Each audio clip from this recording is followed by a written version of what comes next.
Hello, hello.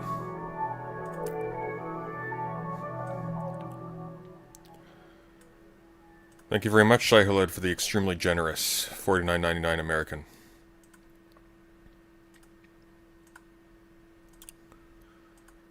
Especially timely. It was rent day yesterday, and I had to have a root canal retreated on the same day. Which, by the way, when you have allergies, it's a goddamn nightmare. Seems to have gone well, but it's fantastic spending an additional $1,100 when you're already being scraped clean. Thank you very much, Shihulid. Very much appreciate this.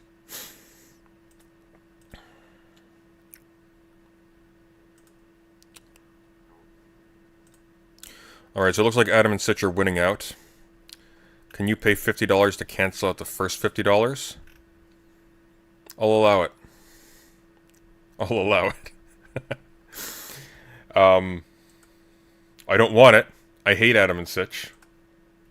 I don't hate them. I just don't want them to be in my awareness anymore. Alas, that is not the world we live in. So, it looks like Adam and Sitch won. Let's find it. Thank you, Naomi Chance. I appreciate that.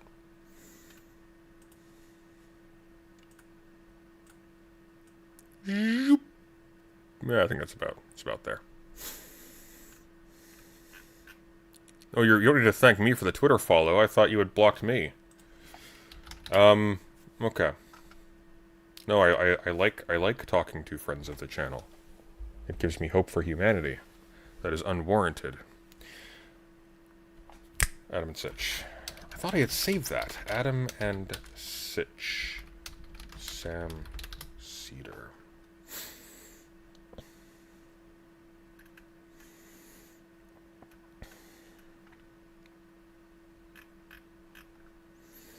But yeah, so if anyone's confused, this thing right here is my ingenious plan to give you the drama content that you want and the theory content that you want a little bit more. So, if I hit $100 in super chats, that can include memberships, by the way. I'm going to count every single membership as $1. Then we skip immediately to the theory. Right away, which means you get me doing the theory while I'm at my full capacity. I'm not exhausted yet. I'm not suffocating from the pollen. And then afterwards we'll return to the drama, so you will not be hung out to dry, my lesser viewers. But, by the same token, I can do the theory content and not go broke, so it's win-win. This goes to Sunday's choice for whatever, as will the memberships I don't know, love and solidarity comrades. Oh, thank you so much, Manic Jackson. That is fantastic. I really appreciate that. Oh boy. We're pretty close to not doing Adam and Sitch before we do the theory, which I am completely on board with. I did start early. Well, I haven't technically started yet. I'm just talking to chat at the moment. I'm starting at 4:30 in about 1 minute. So, yeah. Yeah. Oh. Good news, everyone. Well, I don't know if this is good news for everybody. But it is good news for me. The Nier Automata anime finally continued. They finished the season. And it's... oh my god.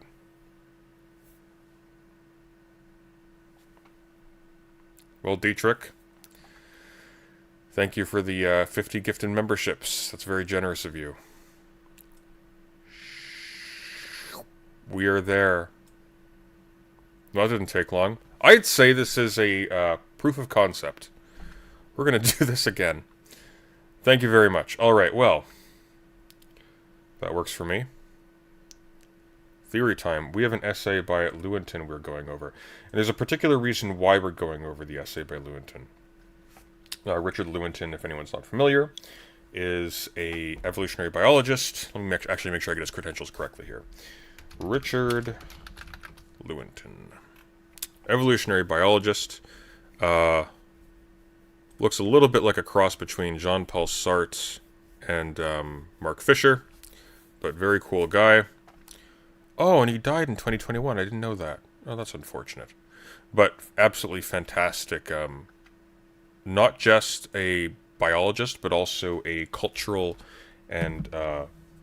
theorist and a philosopher of biology. And he wrote. He was along with people a little less committedly, people like Stephen Jay Gould, but also Midgley. What's their name? They'll come back to me. Critiques. He was part of a group of biologists who were critical of what used to be called sociobiology.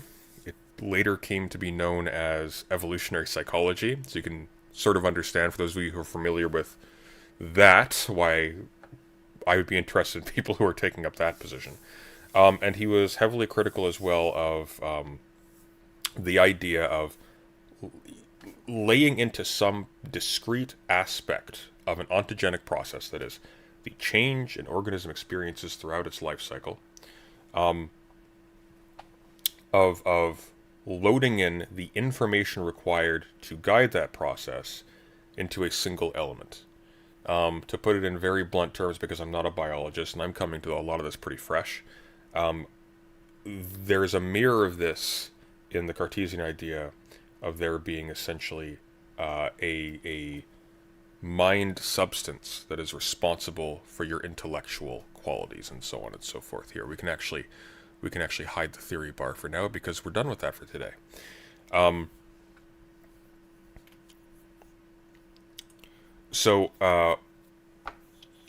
This is what has driven Susan Ayama, who I'm actually almost finished this book. I'm at the last 35 pages of the book proper, and the afterwards got some really cool stuff in it, including this is such an insanely rich book.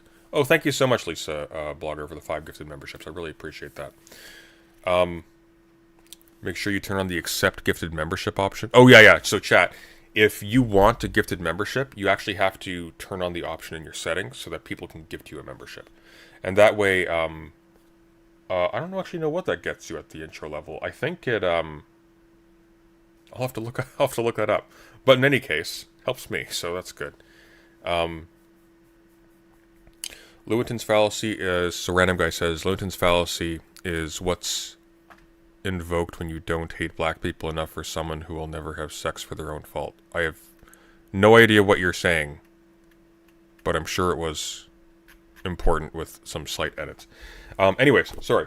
Susan Ayama, who's still alive, by the way, and is ridiculously attractive for 80 years old, frankly, for 60 years old, and still has some lectures on YouTube, wrote a book called The Ontogeny of Information, in which she criticizes what she calls the homunculoid gene. So homunculus, of course, is like a little tiny human, and what she's criticizing people, especially people like Richard Dawkins, for their selfish gene concept, is that by loading information, all the guiding information for the development of the organism into the gene, you're essentially giving the gene a cognitive function. You're treating it as the little man with the plan, sort of pulling the strings on the top. I mentioned this a little bit in my reading suggestion video a couple days ago. She cites Lewontin heavily. I haven't read Lewontin directly yet, except for the essay we're going over now, hence the immediate interest. And what's great about Lewontin at all, you'll see a lot of debates between lefties and righties on issues of, for example, race and culture, race and IQ, etc., etc., genes and culture, genes and IQ. That kind of thing, like whether or not the ceiling of an individual, even outside of a racist context, the ceiling of an individual's development is in some sense determined genetically, stuff of that sort. This whole argument has been had in a much more robust way that actually attacks the conceptual framework that makes those questions seem obvious, and that's what I've been digging into a lot recently, actually weirdly by way of going into my anti-teleology focus of research recently. So there's going to be a lot of interesting stuff coming from there. I am still, once again, coming into this very fresh. My background is in political science, not in biology. I'm having to upgrade my math to college level, for God's sake. It's kind of horrendous, the gaps in my education, but we'll get there. But in any case, we are looking at a article that Ayama responds to pretty frequently, called "The Corpse in the Elevator." We started reading that the other day. We're going to continue it today, and we'll see where it takes us. Thank you, Robin Page, for the 1 gifted membership. I really appreciate that. Thank you so much. Okay, biology. No, hang on. Where did I put it? Ah, that's fine. Somebody else found it for me. Sirius, the eternal overachiever, linked me the article the other day, so we have a copy.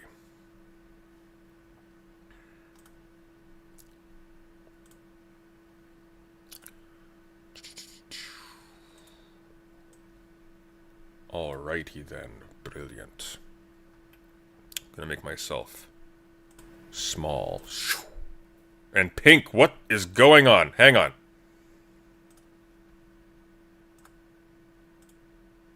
Alright. Don't know what happened there.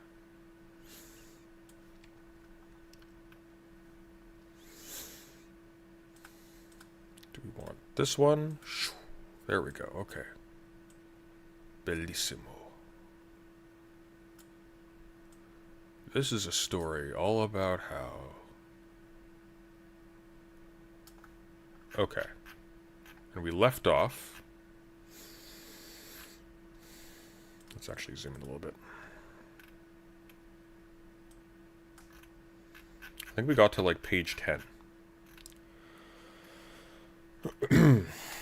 Okay, so we'll read the last paragraph of this, then we'll continue. And basically how we're going to do this is I'm going to read as clearly, carefully as possible with my chocolatey deep tones of my voice, and I'll comment occasionally here and there. If anybody wants to call in and chat, if you know more about this than I do and you want to make a comment, feel free, be my guest. That's less work for me and it's more educational for me. I like to benefit from this too.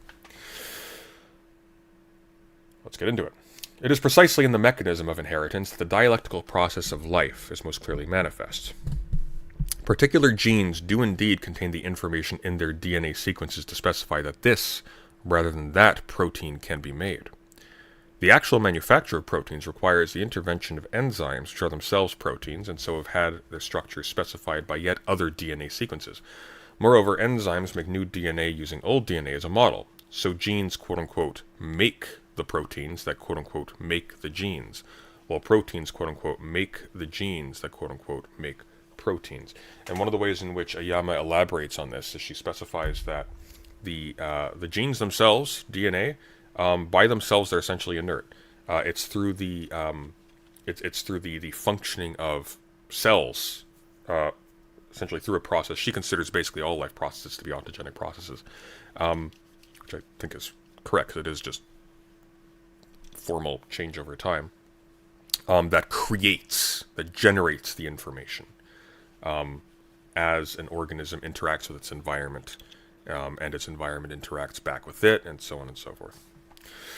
There's another ideological bias lurking in the central dogma of genetics that is not taken up in Hubbard's essay, the belief in the dominance of intellectual labor over mere production, of design over execution. You can sort of see here how that logic of there being a cognitive sort of top, that language is unfortunate these days, I realize, that is sort of dominating the development of that which sort of lies beneath.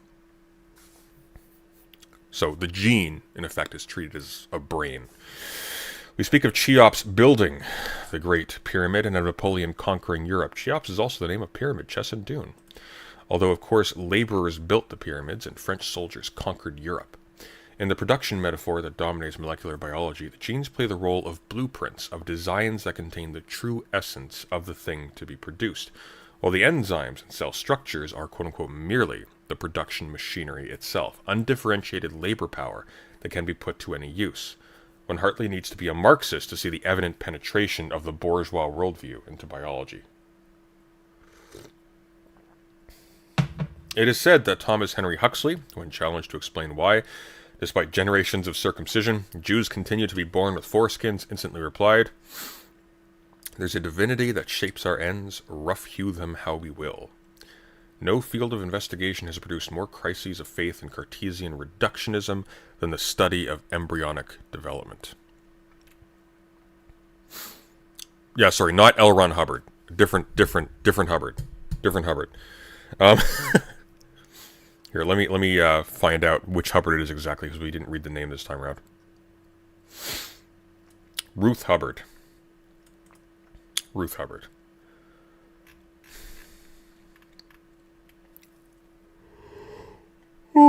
Okay, sorry. No field of investigation has produced more crises of faith in Cartesian reductionism than the study of embryonic development. Over and over again, the great embryologists of the last century have begun as mechanists and have ended searching for the immortal hand that framed the symmetries they studied. The great German embryologist Hans Spemann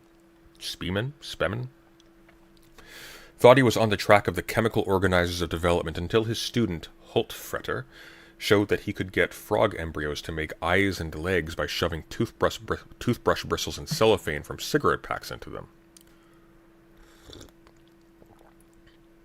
Hans Drich, one of the founders of Entwicklungsmechanik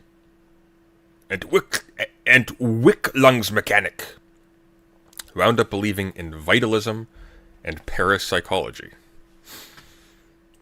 Let me refresh myself here. Vitalism, the theory that the origin and phenomena of life are dependent on a force or principle distinct from purely chemical or physical forces. Essentially, the idea of a vital or a life force inside stuff. The reflection of which, by the way, is in the weird way in which, in like fantasy and whatnot, death is sort of treated as having like its own magical domain and its own substance and corrupting influence and stuff like that. Because sub specie aeternitatis, there is no distinction between life and death whatsoever. There are systems at high degrees of complexity that at a certain stage break down into other systems of less complexity, and so on and so forth.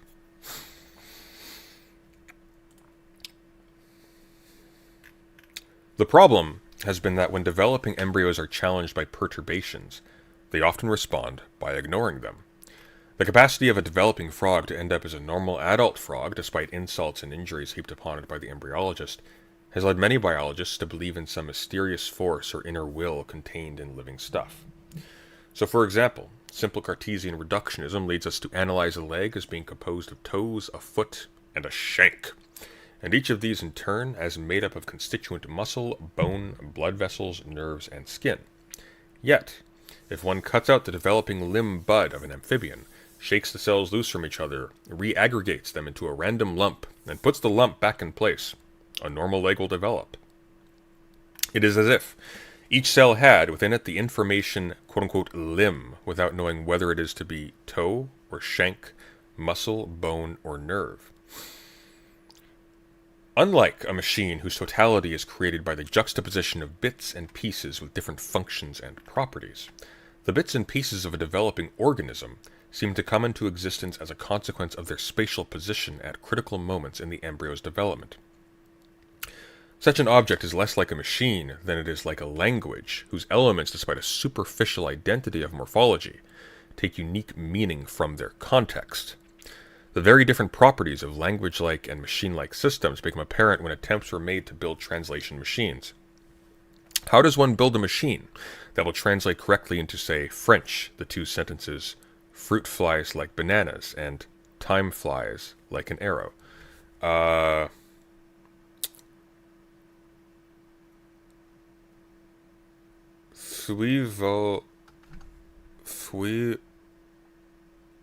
It'd be fui, vault, because vault is fly, right?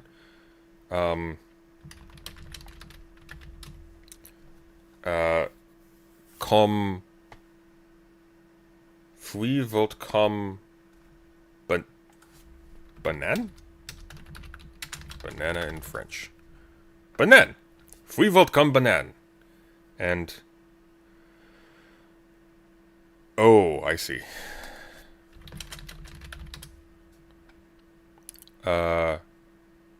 Temps volt com fléché.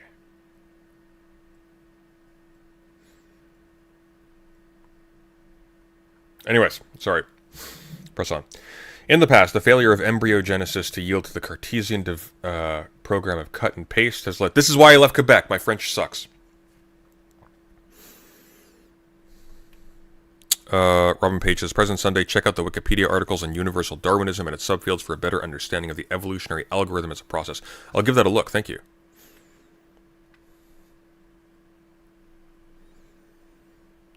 Fruit. You're right. Fruit flies, not fruit flies. Got it. Okay, sorry. Oh my god. Oh, good lord. Okay. Right. Right. Of course, because I'm apparently a failed translation program.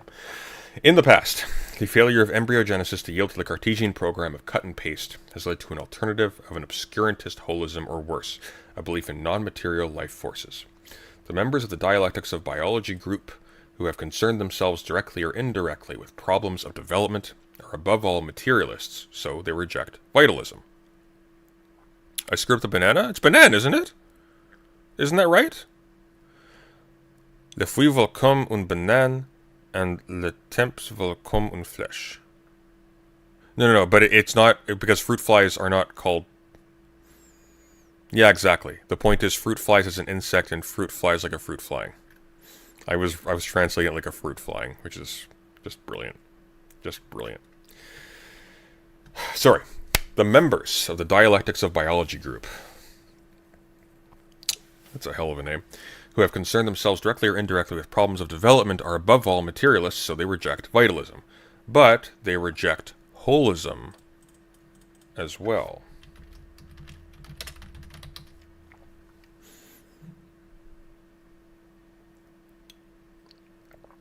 So a holist approach, if I am not incorrect about this, is basically one that looks at the system as a totality and doesn't try to identify causal or determinative force in like a single component of that system, I guess. Someone in chat, please correct me on this, because this is not my domain. Say they reject the Dialectics of Biology group, they reject vitalism, but also holism, maintaining that the physico-chemical properties of molecules and subcellular parts are indeed relevant to an understanding of development. It does matter, after all, that organisms are made of flesh and blood and not of stone. Their solutions, although not all the same, are versions of what we might call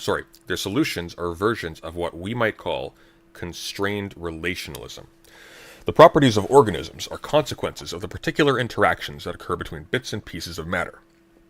So it is laws of interactions that we must study. But these interactions, although unique to different interacting parts, are constrained by the nature of the parts themselves. The properties of water are the outcome of a unique interaction of hydrogen and oxygen, but the kinds of interactions that oxygen can enter into are different from those in which, say, nitrogen takes part and are to some extent predictably different. Dawkins in The Selfish Gene actually gives a really interesting explanation for maybe the pre-DNA origins of things like cell membranes and whatnot, in that there may have been, for instance, types of molecules that competed in like a non-cognitive sense, just sort of incidental to how they kind of like floated around in the primordial soup. They competed for the building blocks of molecules because there's a limit to like the amount of resources as more complex molecules form that sort of absorb those building blocks, and that some may have actually managed to outlast their competitors because they developed a kind of structural shell around them that made it so that other molecules that would otherwise take their parts by disrupting their coherence, it would protect them from that taking place. And that might actually constitute like a pre-life body, so to speak.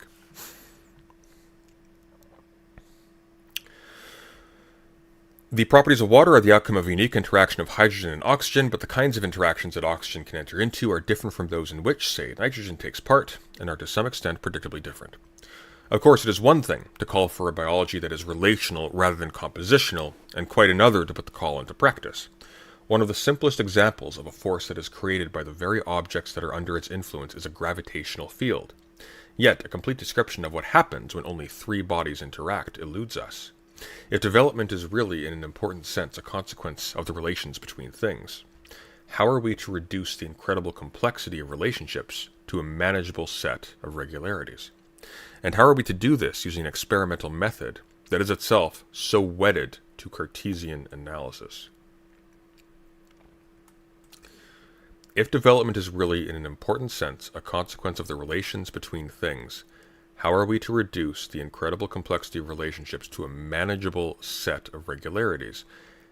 And how are we to do this using an experimental method that is itself so wedded to Cartesian analysis, and therefore isn't locating generative activity within the relationship, within a system, but within a particular part of one party to that system?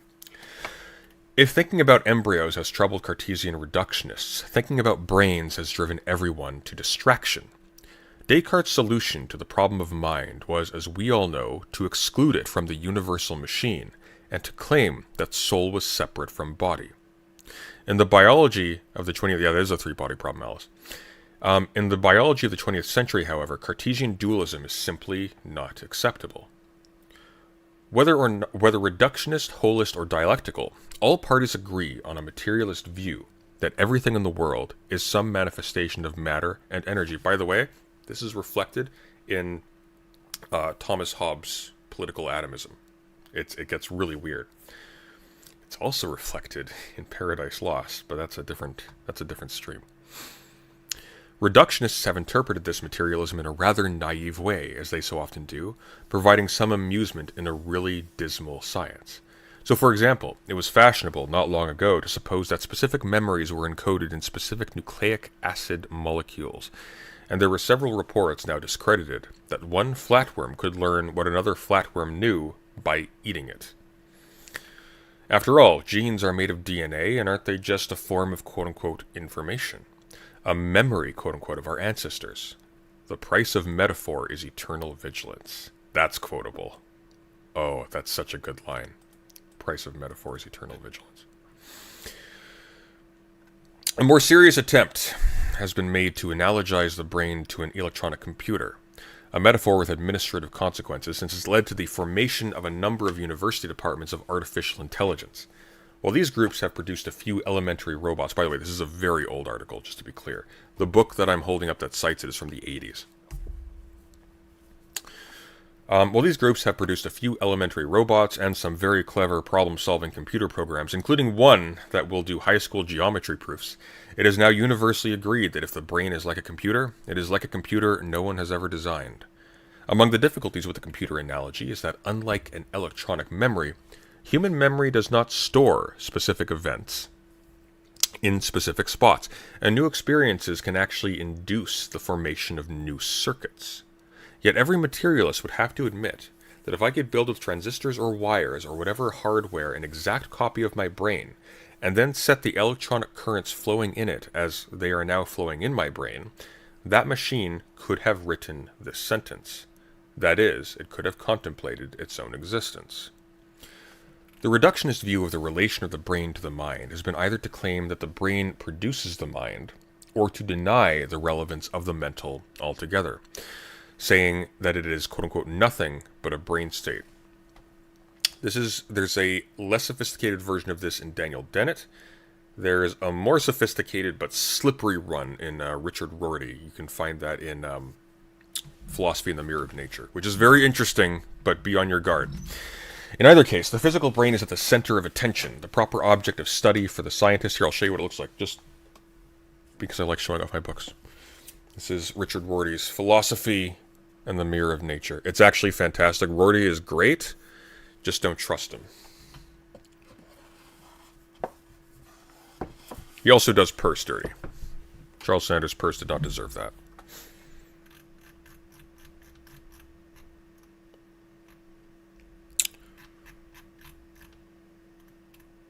Robin Page, I don't know if I caught the 5 gifted memberships, but I appreciate that if I didn't. Sirius says, if I can make one request, can you restart the article? I'm going to combine the reading of the previous part of the article with this in a segment later, Sirius, so you'll be able to see the whole thing in one go.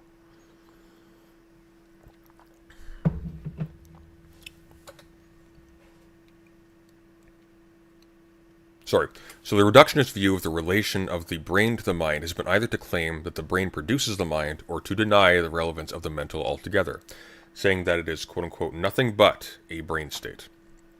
In either case, The physical brain is at the center of attention, the proper object of study for the scientist, while the mind can be left for the allegedly ineffectual ruminations of epistemologists, linguisticians, that's a new word, and psychologists, none of whom will ever get to the real root of things. I haven't heard that term before, linguisticians. I always just said linguist. What is a linguistician? Linguistician, an expert in or student of linguistics. Okay, that works. The dialecticians. Well, I guess a linguist would be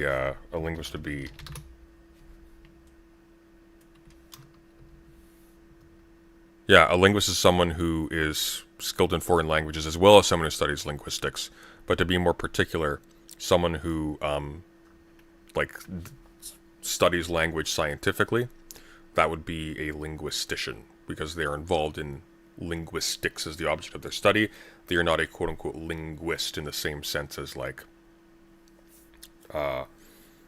Foucault was a linguist, right? I guess he was also a kind of linguistician. But you can apparently use both. It's apparently, like, linguistician can be used interchangeably, but I'm interpreting this as the more accurate way of saying it. It doesn't matter. We can press on. It's not terribly important. In either case, the physical brain is at the center of attention. Here we go, sorry. While the mind can be left... I'll just reread the sentence. In either case, the physical brain is at the center of attention, the proper object of study for the scientist, while the mind can be left for the allegedly ineffectual ruminations of epistemologists, linguisticians, and psychologists, none of whom will ever get to the real root of things. The dialecticians of the Brezinon group, however, assert the symmetry of mind and brain as two aspects of the same reality, each embodying a different set of properties of that reality. Meaning and syntax, for example, are not in the brain, although there is a unique physical configuration of the brain corresponding to every thought. There is simply a set of correspondences between brain state and mind state, and these in turn manifest themselves in social experience. Stefan and Beatrice Chorover argue that physical states of the neocortex, the limbic system, and the core brain are represented in individual human beings as thinking, feeling, and doing, and in society as facts, values, and practices.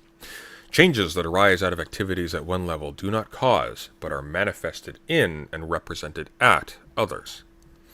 While the members of the Brezinon group are undoubtedly right that mind and brain are aspects of the same reality, it is not clear how we can use that realization in the solution to the biological problem of why we think with our brains and not with our noses. To which I answer, speak for yourself. Somehow the juxtaposition of physical elements and functions that is in our heads possesses an aspect, the mental, that is denied our lower parts and lower forms of life. So he's actually going there. Brilliant. The answer does not lie in the physical stuff itself, which is the same in all animals, but somehow in the structure of the central nervous system as a system. Yet, a study of all or any significant part of the interconnections and coupled oscillations of our millions of brain cells seems a task that would consume the 3 billion years left before the sun becomes a red giant and fries all of life. We must face the possibility that we will never understand the organization of the central nervous system at any but the most superficial level.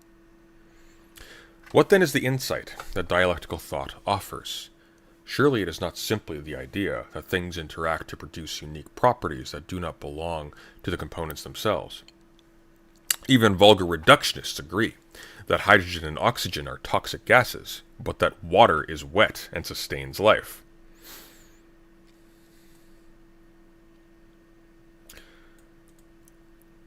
Uh-oh, Bogardus. Uh-oh. Oh, no. Oh, no, he said the thing. He did it.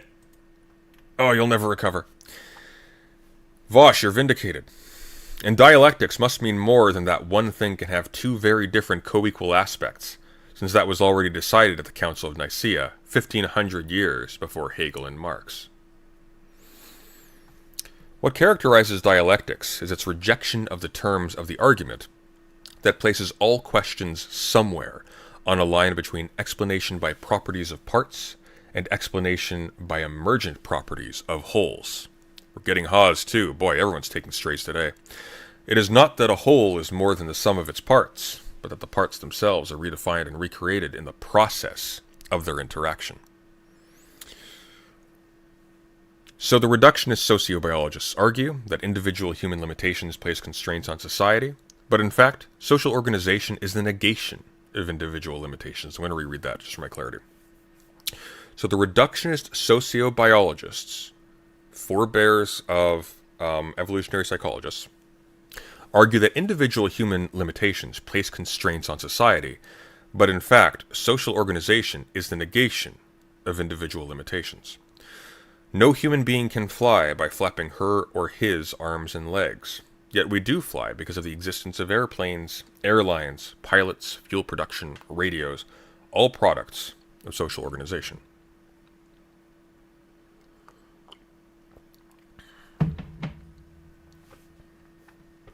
Most important, it is not society that flies, but individuals who have acquired a property as a consequence of socialization. The reductionist geneticist says that DNA is self-replicating, but neither DNA nor any molecule or cell component can reproduce itself in isolation. In their organization into cells, which are self-replicating systems, the individual molecules and cell particles have acquired the property of replication through their interactions with their environment, with the other particles next to them, and so on and so forth, the other parts of the system. Cartesian biology objectifies organisms. They are seen as the passive consequences of internal and external forces, genes, and environment. Organisms are objects, the internal and external forces the subjects. What dialectical biology attempts to do is to break down the alienation of subject and object, to insist on the interpenetration of gene, organism, and environment. Thus, in place of the metaphor of adaptation of organisms to a pre-existent environmental niche, dialectical biology emphasizes the way in which organisms define and alter their environment in the process of their life activities. Organism and environment are both in a constant state of becoming mutually determining each other. The problem for dialectical biology is to turn its vision into concrete results. One of the participants in the Bresnan conference told his friends when he got home that he had just attended reductionism's funeral. Unfortunately, this is a essay from the 80s, 70s, and so that's not true. A little premature there, but it would have been good. If so, the pallbearers must have had an easy time of it, because I am pretty sure I saw the corpse going up in the elevator in my department last week. There we go. Thus far, the dialecticians have only interpreted science in various ways. The point, however, is to change it. And by the by, Dawkins, Pinker et al., one of their primary strategies for undermining people like Lewontin has been to characterize them as Marxists. But I think we can agree that you don't need to be a Marxist, as Lewontin points out here, to make his case. Dawkins is such a boob. Oh my god. He really is. Also, that's something I'm noticing. Like, there are elements of Dawkins' book that are really interesting, because he explicates evolutionary biology when he's not doing so from his own conceptual framework in a very interesting and clear way. Like, it's for a beginner, it's great. Until he starts layering in his own conceptualizations of things. His own cognitive selfish gene concept, for example. Which is dumb. It's dumb. That's the thing that's really striking me the most about this, is it's really dumb, and there's a dimness to the sentence structure in this that I really don't like. Like reading Ayama versus Dawkins at the same time, it's night and day.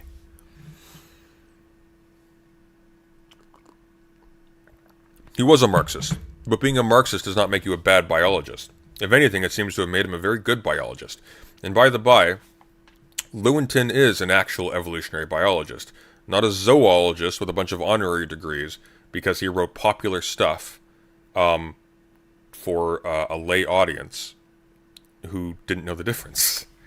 And one of the things that really disgusts me about Dawkins, and Steven Pinker, to a lesser extent Dennett, is that they have used their celebrity to bypass their critics in academia, because people will read Dawkins, they'll see his debates with clergymen, they'll assume, oh, this is an eminent, important scientific thinker, despite the fact that his only contribution to research has been on the decision making of already formed animals, and that the people who are contending with this are significantly more qualified and just scientifically more interesting than him in almost every conceivable way. But you have a big cultural move, fear-mongering about the role of Marxists in the universities. You leverage that, say, hey, these are a bunch of pinko scum, don't listen to them, and boom, you win the public debate. Anyone who says that debate in public, on a stage, on television, allows the better ideas to sort of sift to the surface is an idiot. That's not how that works. What makes the better ideas sift to the surface is the catastrophic failure of the bad ideas that sifted to the surface first.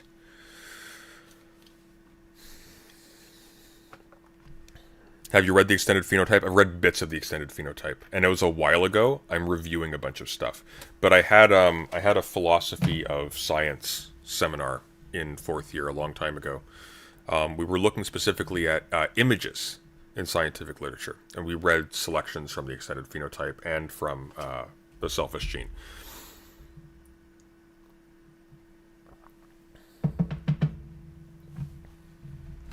If it weren't for the atheism push, Richard Dawkins would mostly be known for interpreting the droppings of William Hamilton and George Price. I don't know about that. His books are well received. His popular science books. The problem, though, is that when you had like Carl Sagan, for example, Carl Sagan had a humility about him. He made science into an adventure. He made people interested to learn. Dawkins, who else? Dawkins, Neil deGrasse Tyson. Like, these people don't make science interesting. They arrogantly assert that the interesting questions in science are solved, and their primary appeal is in giving you tools to treat other people as stupid because, for example, they're still enmeshed in, like, a religious culture or whatever. But it's not that simple. These people aren't at the cutting edge. They're just abandoning research to sell a product that's easily consumable by the general public. Very different things.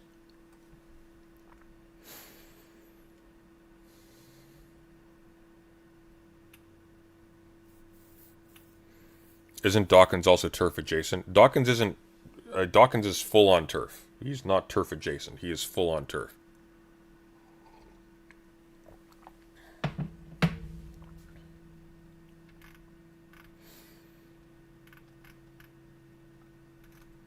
Anyways, how about that? I thought that was a really cool essay. My previous stream from the other day has the previous half of it. I will collapse them together. And you'll be able to access that. Thoughts on Bill Nye? I like Bill Nye.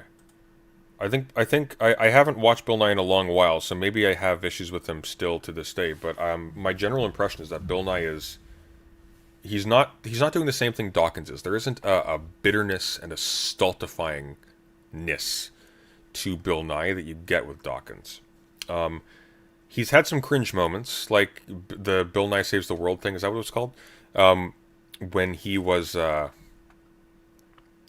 when he had the what's her face, the insane girlfriend meme person do like the My Vagina Has Its Own Voice song.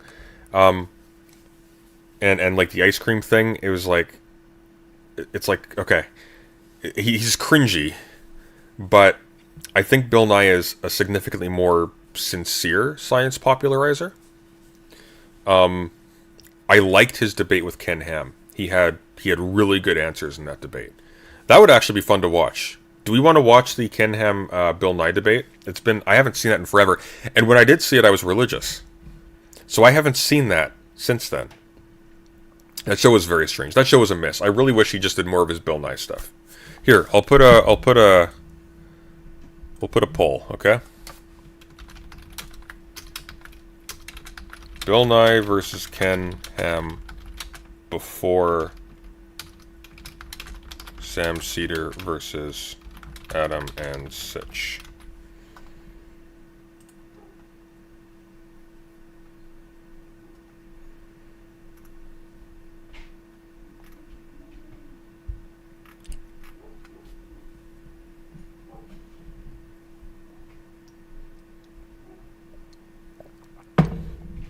It has been years. When was that? Hang on, let's see.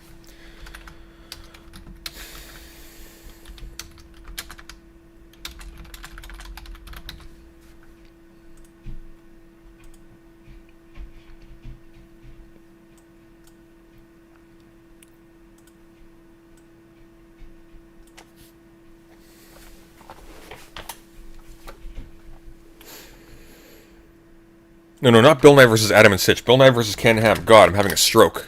Bill Nye versus Adam and Sitch. Here we go. I wonder if this will demonetize the stream. Ken Ham is petty enough.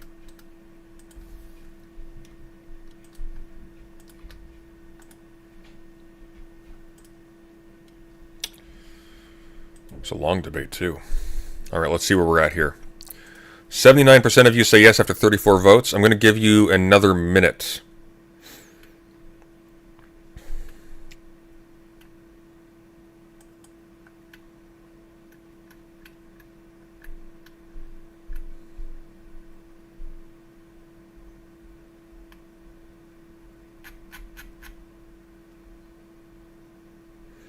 You remember when King Crocodile covered that debate?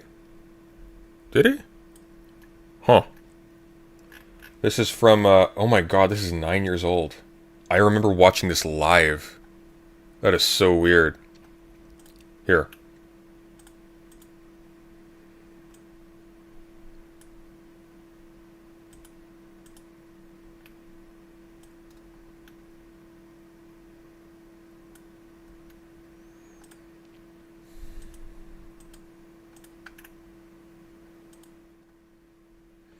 Oh, why is that so big? That should be way smaller. There we go.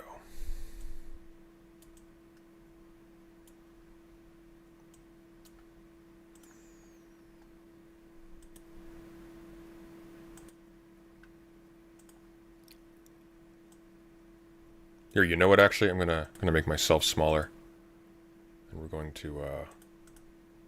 make this big.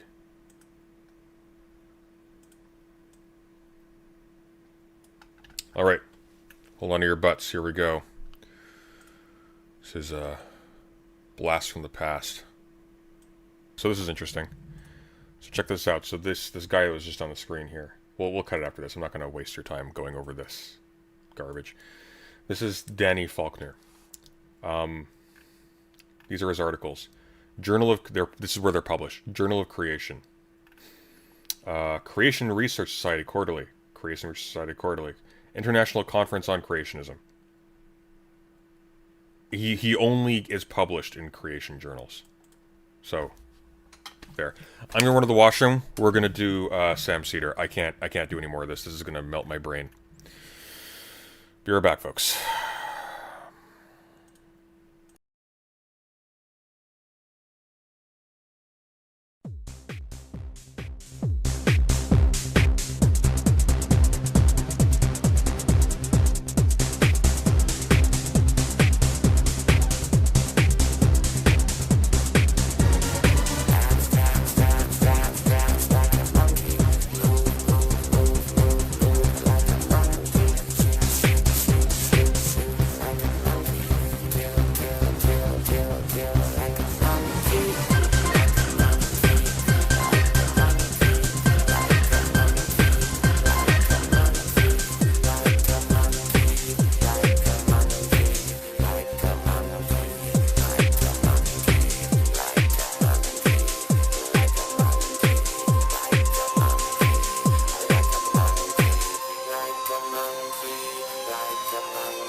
Alright, change of plan, lads.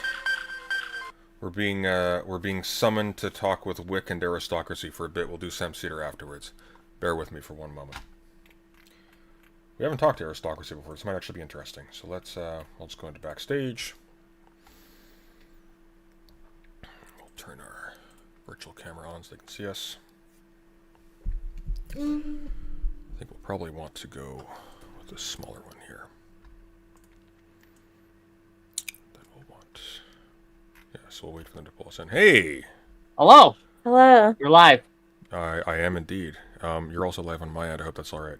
Let me very quickly just get everything set up so people can see you all. By the way, nice to meet you, Aristocracy.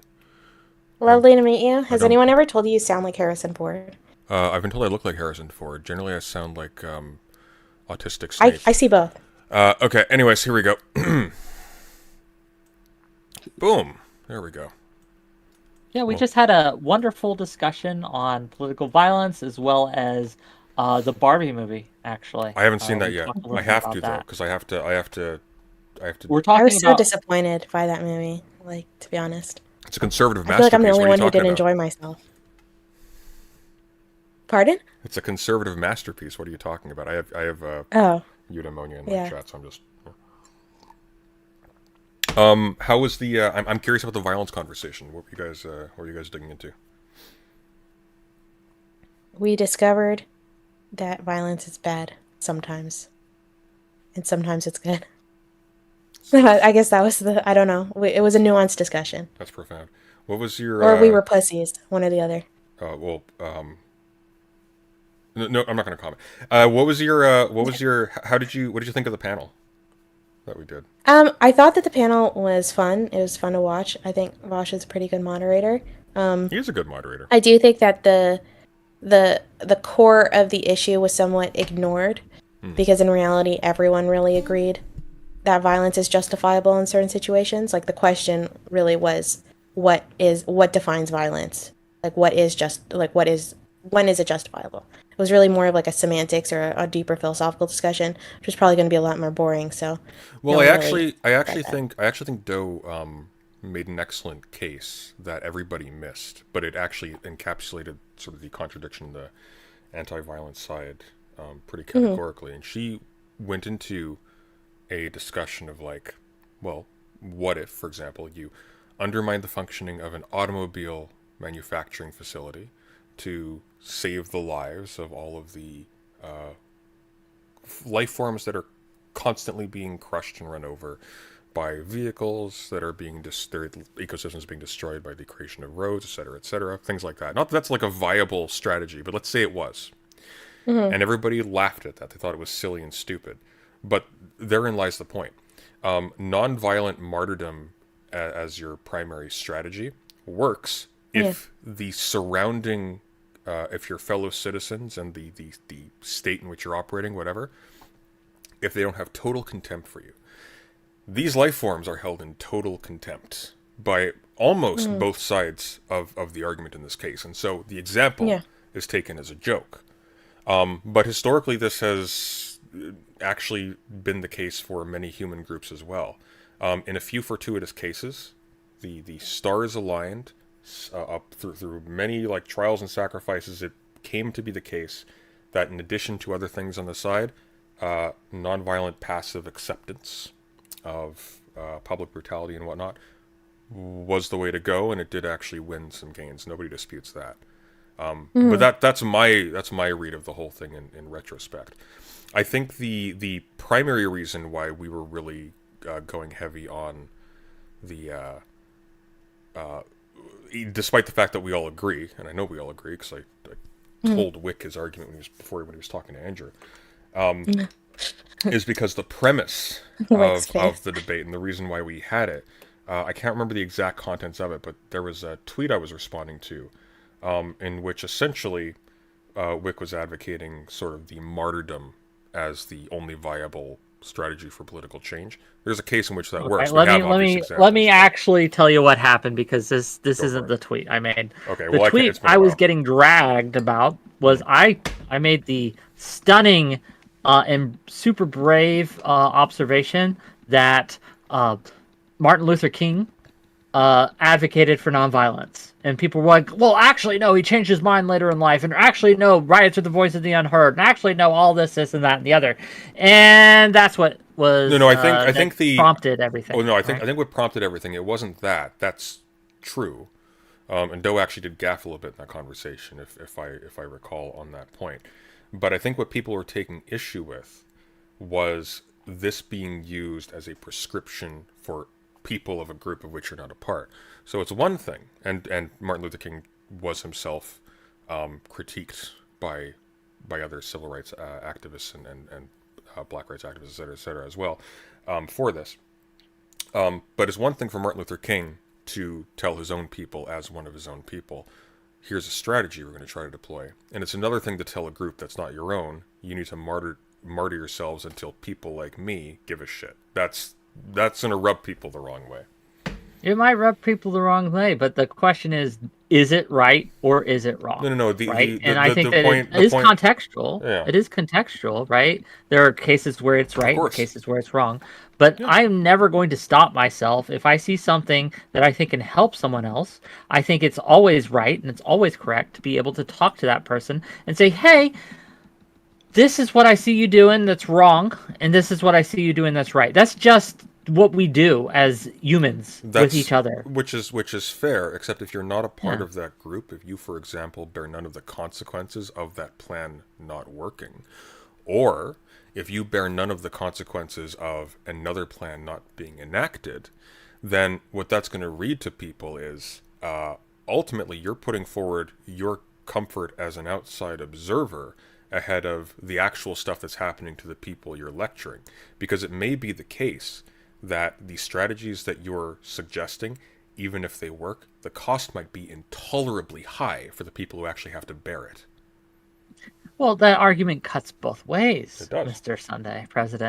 President Sunday, right? Because a lot of times what happens is people will advocate for violence knowing that they aren't going to be the ones on the front lines, result of doing, like, they are not going to be impacted by the violence that they advocate for, right? They are Oh, not going to feel its effects, if they're a part of the even group, if they're part of the group. well, no, Even no, if but they if are they're part of the group that well, is being oppressed. individuals may, but if they're a part of the group that is being oppressed, and the negative consequences are incurred by the group, then it stands to reason that they at the very least have some more skin in the game than just some random person on Twitter. It assumes, right, that the entire group is going to face the consequences of the violent portion, and Well, to some if we're extent they talking about will. advocacy for group rights, then and we're talking about the political efficacy of action, or the political, I guess the whether or not something will cause like a backward slide, then yeah, it does assume that, but it assumes that quite correctly because we're talking about the group as the subject here. Depending on the group, right? Like if we're talking about an advocacy group, and they all go, this entire group goes to the front lines, right, to do battle against their nemesis, the state or the government or whatever group is oppressing them, then sure. But a lot of times that's not how this works. Like it's too interconnected to kind of using the civil rights movement as an example. Right? The Black Panthers did not suffer the same things that the people who in Martin Luther King Jr.'s camp did. Some of it, yes, but the response to different protesters at different protests was No, different. they suffered all of it. It just wasn't localized to the protests in the same way. Because that was how, well, no, that's literally what Martin Luther King contrived. That was the strategy. Oh. But anyway, sorry, we digress. Well, you have Eris here. We do. I sorry about that. Sunday, you made a statement earlier about where you praised Doe's statement about like the wheels running over, right? And you said that that it was because like you're dealing with like individuals who don't actually value whoever we're talking about whatsoever. That it's like something that with Doe, like I agreed with the prescription, but like the description that like we just don't at all care. I think like to this day, like people still do care about animals, even if they eat them. And even though it's not a matter of just to sort of cut you off there. It's not a matter of them not caring about animals. It's a matter of them not caring enough to do anything about it. And that's a big difference, right? Because once again, like we're talking about a situation in which everybody owns a car. The natural environment is being absolutely decimated, and I see no end of it. We are clearly not. We clearly don't care about it that much when push comes to shove. But that's the key, is that much, right? So people do care. There's a reason why, on average, someone will become a vegan.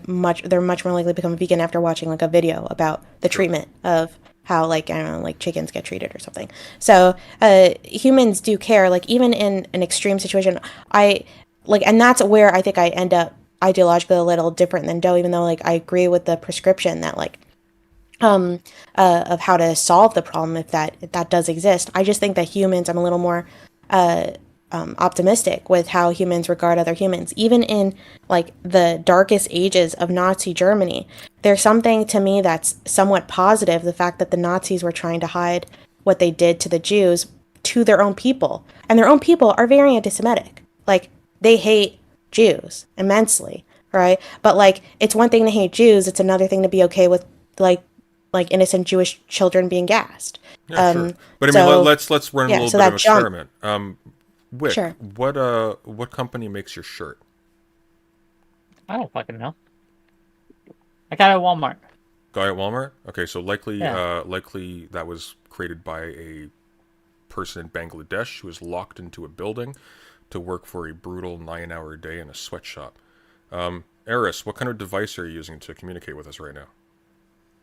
MacBook. Yeah, so we don't care. Know. We don't care a whole lot about. Yeah, look into how MacBooks are manufactured. We don't care a whole lot.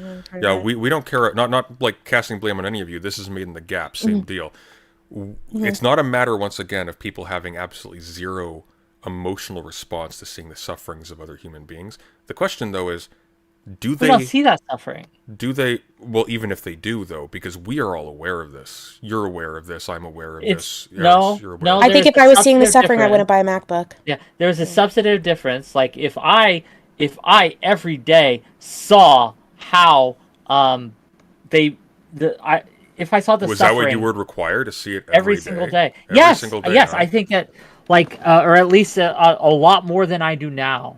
Right, a lot more than I do because it's one thing to be kind of aware of So it if up you were, here so as a if you mental were, exercise. if you were factually aware, as we have been for a very long time, that the clothing on your back is the product of essentially child slavery, you're you're fine That's with a that, different thing than unless seeing it's it. being That's a different. It is, and it's Well, maybe irrational and, Okay, humans and but don't operate illogical, that but way. it's human, But right? here's that supports what I'm saying though, because then once again, even with the full knowledge of this, even with it presented directly to you visually, unless it's actually aggravating you constantly, you're just not going to do anything about it. It's not going to change your behavior. You just do not care fundamentally.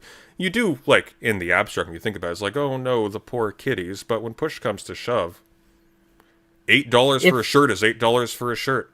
if I had the option, right, to ethically buy a shirt that was made that I knew was child labor free, like It'd be more 100%, expensive. You then wouldn't. I would, depending on how much more expensive. Like if it How was about 50%? $80, no. But if instead of $8 I had to pay $12, I absolutely would.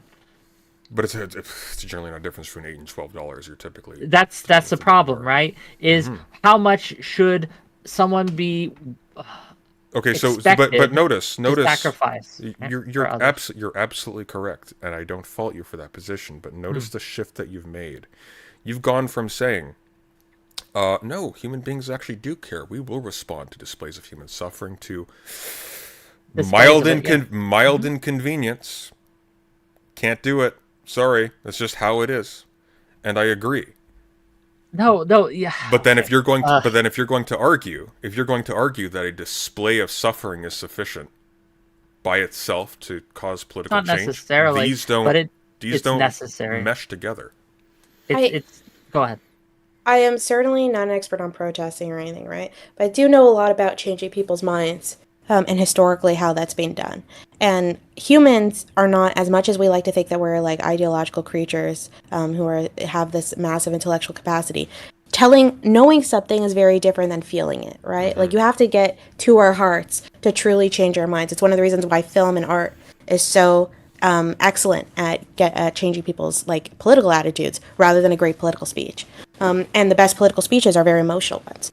So, to me, like this issue, it's just like I agree that martyrdom is often a very bad way to change someone's minds, but sometimes it is. And I agree. but there's lots of other options to get to someone. This is And I true. think someone like Wick it is arguing, right, that while you might actually, if you do, like, I don't know, like get rid of someone's tires, and they'll actually, now it's not a minor inconvenience, now it's a major thing and part of their life, there's also a massive consequence to that. There's a good chance that person might become even more against it. So Yeah, what would happen if all the animals, right, the little animals that were getting run over every day, if they decided to go and start killing humans? What do you think the humans would do? Would they give in to the demands of the animals? Like, oh, sorry, animals, my bad. We didn't know we were coming into your Well, home. I don't think anybody on my side of the debate was arguing that it was a positive thing to advocate for the mass slaughter of other people in civil society. No, I think but the what you're point was advocating that for is violence. well, absolutely. Like, for example, So if animals started doing violence to humans, what would those humans do? well, it depends a little bit. So, for example, if the violence to humans tracks, for instance, a particular kind of human-animal interaction, and that causes a consistently inconvenient problem, like damage to infrastructure, say, then that might even cause the people who are completely indifferent to the suffering of those animals to then make a calculation quietly in the back of their heads, not even consciously. I want this to end. I'm going to vote in something that seems to make this end. And if continued indifference doesn't do that, well, That's maybe true. they'll be voting for something else. I don't disagree with you that they will vote for it to end, but that voting it for it to end isn't going to be play nice with the animals or move or move away from a car-based society. It's going to be, we're going to get rid of the animals. They're going to die. I just think that violence is like, I think there's plenty of instances where it is very effective at changing people's minds, and pushing people in the right direction. It's just like there's so many other potential negative like consequences to that violence as well. You don't know. It's like, to me, like playing a bit with fire, right? That it should just be the last option. Well, that rubs both. That Like rubs both most ways, of though. yeah, That rubs both ways, though, right? sure, yeah, no, sure, that's fair. So the problem here, once again, is that by taking that off the table categorically, you are placing a lot of faith in a blind process, a much slower process, a process that doesn't You're right, actually it's make slower. specific tangible, not even necessarily slow, it might not actually move at all. You're making a judgment that it is, and sometimes that judgment is correct, but sometimes it's not. And to take that off the table categorically strikes me as equally naive as saying that, for example, non-violence must never be deployed, because that's always useless. Clearly, there are cases where non-violence is actually the more strategically viable option. Maybe in a certain context out here, maybe it's overwhelmingly the most viable option. But to say that it should be taken off the table categorically doesn't make a lot of sense. Case in point, I don't think anyone believes that it should be completely taken off the table. well, I mean, I was going to say, though, case in point, I don't know what on earth bears out the idea that damage to infrastructure, for example, would result in a unanimous response of destroy the animals. For one thing, it's a bit more complex than just a single organism having their being aggravated and having a response to that aggravation. There are going to be people who do have sympathies, and there are going to be people who don't have sympathies, and these are both going to be part of the same group. Sorry, the allergies are getting to me, so I'm stumbling over my words a little bit. And they are now going to be having friction with each other. And so the response is going to be at some level a compromise between those, which is why, for instance, the response to infrastructural damage at BLM riots and protests was not glass the city. Right? Is destroying property violence, though? I would just consider that Absolutely, like vandalism. of course it is. It's in a You direct consider that attack. violence? I would From say what so. I This was a problem from with what the I'm debate understanding, there. well, from what I'm understanding is that that's a debate in and of itself, right? So, like, I would never, when I describe violent behavior, I'm never thinking about destroying property. You're thinking of violence against flesh and blood directly. You're thinking of like a machete hacking at skin. Sure, yeah, but like because I would just consider fair the enough. Look, other violent no, vandalism. I would agree with that. Now, I mean, there is the point to be made, for example, that if it wasn't for the fact of Kennedy's assassination, it's distinctly likely the Civil Rights Act would not have been pushed through as fast as it was. But leaving that aside, I don't think anyone was really advocating that mob violence against entire groups of people was a good solution to anything. I don't think anybody in our debate was arguing that point whatsoever. But I do think Wick would contend that violence against property is violence. No, I'd be very surprised if you disagreed. I think that I would consider it a form of violence to destroy property. Yes. Yeah, there you go. Well, again, That makes I also sense think, if you're a very strong capitalist. That makes sense to me, but I'm not. So I'm not. I don't know if I'm. A to me, very that's strong wacky. capitalist, but That's I just am a wacky. capitalist, and I do think that, like, if someone comes into your home and sets your home on fire, right? They have done violence to you. I think they've destroyed. Well, if something. they've put your life in danger by doing so, then yes. No, but I even don't if think I'm not at home, right? Like, even if I'm out on a drive, No, right, yes, and I come yes. home, I think and they've done something unethical to you. Like, I think that they Sure. should be prosecuted, but I don't think that's violence. What if? Like, What if somebody went to someone else's home, razed it to the ground, kicked them out, went to somebody else's home far away, grabbed them, pulled them back, put them to work against their will, and then sort of let them kind of spiral out from there after releasing them from that after they had like a fisticuffs over it, and then those people in retaliation for all the stuff that went on as a result of that do some mild external damage to the house. Is that still violence on behalf of? Well, is that still violence? is that for me or for That's for Wick. Yeah, I thought you were talking to her. I wasn't listening to you Sunday. I'm sorry. That's I fine. thought you were giving her a hypothetical. So I'm gonna think about. No, I'm more or less in Yeah, because agreement I was with, just thinking, I was like, sounds like colonialism to me. I was going to say, I'm more or less in agreement with minus. I would absolutely consider violence against property to be violence, because that's trivial the way I'm sort of phrasing it, but I would consider damage to property to be violence. I just wouldn't consider it to be the same type or it would really depend on Well, his yeah, property, et cetera, et cetera. obviously, we have different considerations for different types of violence, right? So, violence against property is different No, than but I mean, violence against a person. insofar as we are considering violence as strictly being violence against flesh and blood, then I'm probably But more or this less is in why agreement this with Eris. conversation is hard to have with you Sundays, because you keep retreating to different types of violence Well, when I'm we not have these retreating. conversations. I'm not It retreating. it feels like if you don't want to use the word retreat, use the word dodging or Well, something where hang on. it's hard to Well, actually. but We talked about The with contrary, aristocracy earlier. The contrary to Martin Luther King Jr. in his time, was not people just hacking white people in the street. That wasn't the contention. Violence versus nonviolence has to do The with Bullet or the Ballot by Malcolm X, right? You ever read it? but against whom, Wick? Clearly against specific political targets, not just arbitrarily and without any distinction. Sure, but there Yes. is So, a which would include, problem for example, violence with against violence property. in that it doesn't just once you set that fire, you don't control it anymore, right? Like once you have opened that box, you don't get to decide when the violence stops or who the violence gets done against, right? You go to kidnap or do violence against a specific political Well, figure. hang What on. if But you clearly don't believe that because you put all executive function Okay, in the seriously, hands you're just of. fucking wrong. I've read your data. Like you are framing this in such a dishonest No. way. You're, It's just I'm actually crazy. I'm reading back to you what you just said earlier. I'm talking seriously, like not seriously as in seriously, but the S3 guy. He's just Oh, fucking is he in wrong. your chat Yeah. about what? Yeah. He just keeps saying that, it shows through the data that when you take out all the variables but race and you just use race as the variable, then violence has no significant disadvantage. Now, he leaves out that the fact that it has no significant advantage either. He also leaves out that a lot of these conflicts aren't just on racial lines. He's also leaving, I don't know if maybe it's they. They're leaving so much out of this, and they're trying to put it out into this very narrow lens. I'd have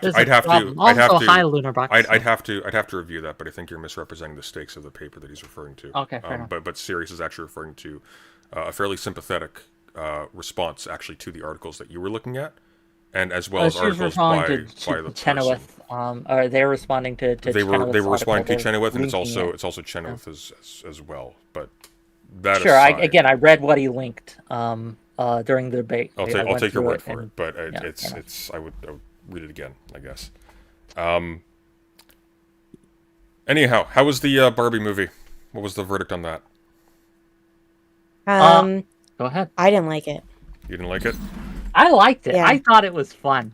I think it was a very interesting. I think it's very subversive. It was a very subversive movie. It subverted my expectations going in. What were your expectations going in? I was primed a little bit by reading some of the takes, because I didn't see it on the opening day, right? So I read some of the takes about it being like a very woke movie and things like that. It was not. It was the opposite, in fact. In what respect? What does that mean? So, which part? The part that it was not woke? It was not woke, yes. Yes. So, going in, I was expecting it to be a girl power movie. Classic girl power movie. Does that make sense, right? Like girls rule, boys rule. Look, female empowerment, etc. Yeah, like 1979 Alien, yeah. Yeah. Not exactly, but fair enough. I like the reference though. But no, it was not that. It was much more nuanced, and I think that the hero of the story was actually Ken. Ken was the most memorable character. He had the best arc, and I think that he is the one that the audiences were most sympathetic to towards the movie. It also showcased the problems with the opposite of patriarchy, whether you want to call that matriarchy or something else. But it shows... Feminists don't really advocate for that. Sure. So it's like, to me, that was just like a dumb... It wasn't really criticizing actual feminism, because like it was criticizing like a complete straw man of feminists. Like, so well, for example, like I've never heard an actual feminist theorist advocate for matriarchy, like seriously. Well, I mean, like for example, like a lot of feminism, even the word feminism itself, it's not an advocacy for the dominance of the feminine. Say, it's called feminism predominantly because there's already an imbalance. So, for instance, I'm reading right now Jane Jacobs' The Death and Life of Great American Cities, which you haven't read, by the way, Wick. It's really, really good. But one of the great merits of this is that as the styles of urban planning that she's criticizing are ones in which, for instance, places of work are completely sectored off from places of commerce, from places of leisure, from residential I areas. completely agree with that shit. Yeah. Completely. But this is not the effect on the culture of cities is not going to be felt by people who, because they are in the working sectors all day long and in the leisure sectors only on weekends, it's not going to be felt by those people who are going to be predominantly men in a society where women stay home in the suburbs and raise children and men go and work. And so the problems associated with having all of these sectors cordoned off from one another, someone who is writing as a mother and a person who has been on that end of the thing, as opposed to someone who's over here, is going to have insight into the ways in which mixing these sectors together in a more organic way is really important to the organic health of a community versus just having these things separate. Because the people who are over here in the working sector all day long, they're alienated even from the nature of the problem. Things like that. So like a feminist analysis on that front would not be one that privileges, for example, the perspective of women, but it's one that introduces the perspective of women as an important sort of methodological adjustment. Because if you only have the other one, you're kind of blind. Sure. Yeah. I don't disagree with that, but Yeah. Look, I'm talking about the movie. Absolutely. Right? No, but I think the point that Eris is making, just to make my point and talk over the one woman on the panel, is that it's not subversive to just sort of critique a mirror image of something else when the mirror image is a mirage that nobody actually adheres to or nobody of consequence. See, this nobody of consequence is doing a lot of work, because while I agree with you that no serious person thinks that matriarchy is a good idea, there are a horde of them. Can you name of one for me? unserious people that exist. Can you name one for me? On the internet. You've seen them? I'm Can you telling you, name one there's no scholar, there's no feminist scholar. I agree And with trust you, me, but I we're have not plenty just- of criticism.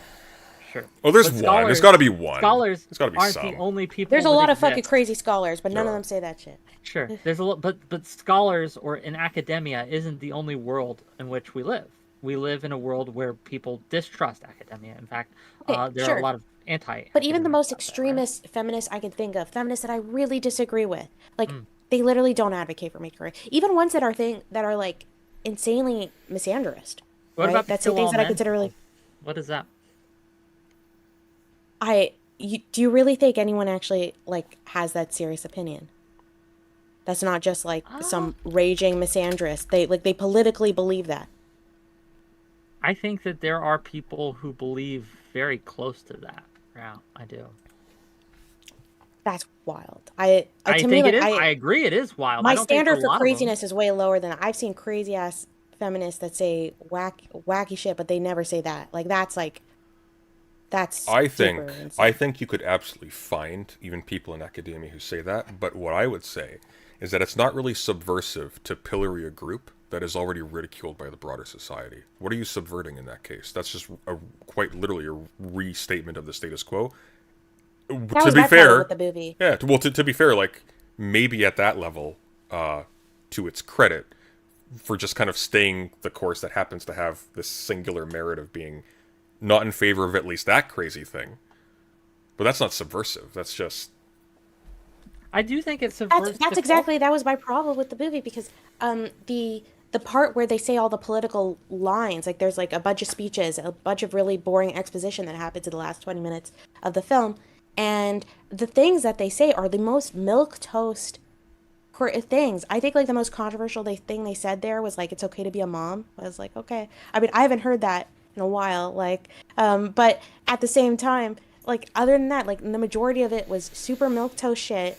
And like she really, and then I have people around me who are like crying, like women around me. I'm like, am I insane? Have I just been ruined by like the online political world or something that I'm just so used to people saying shit like that and they're Unironically, acting yes. like it's just it's just like the most innovative thing in the world. Like there was this moment where she's like, oh, and if you give it up to a guy, then you're a slut, and if you don't, then you're a prude. I was like, and there are girls next to me who are like, that's so true, and they're crying. Like, I thought, wait, this is like, everyone knows this, and I could make the exact same speech about dudes too, right? Like, do like the male equivalent of like all the things where you're advocating for something, you're being pulled.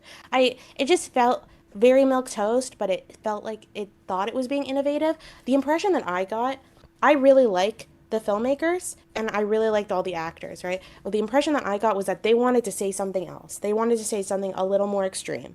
And they were held back either by like Mattel or maybe Twitter or I don't know, whatever advocates that are somewhat, that, control media a bit. And they didn't really get to say what they truly wanted to say. That was like the impression I So got.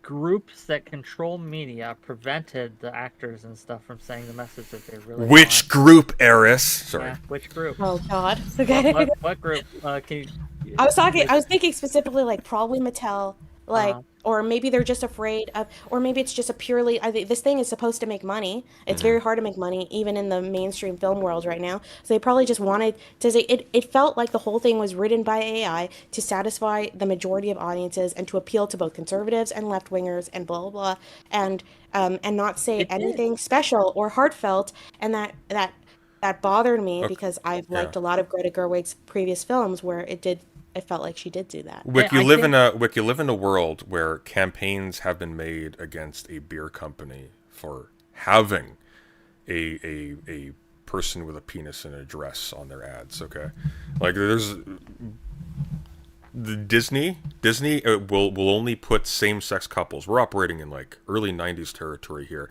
provided they're in little easily compartmentalized clips of no plot relevance. They can be cut out for Chinese audiences. There is that is absolutely something that would happen.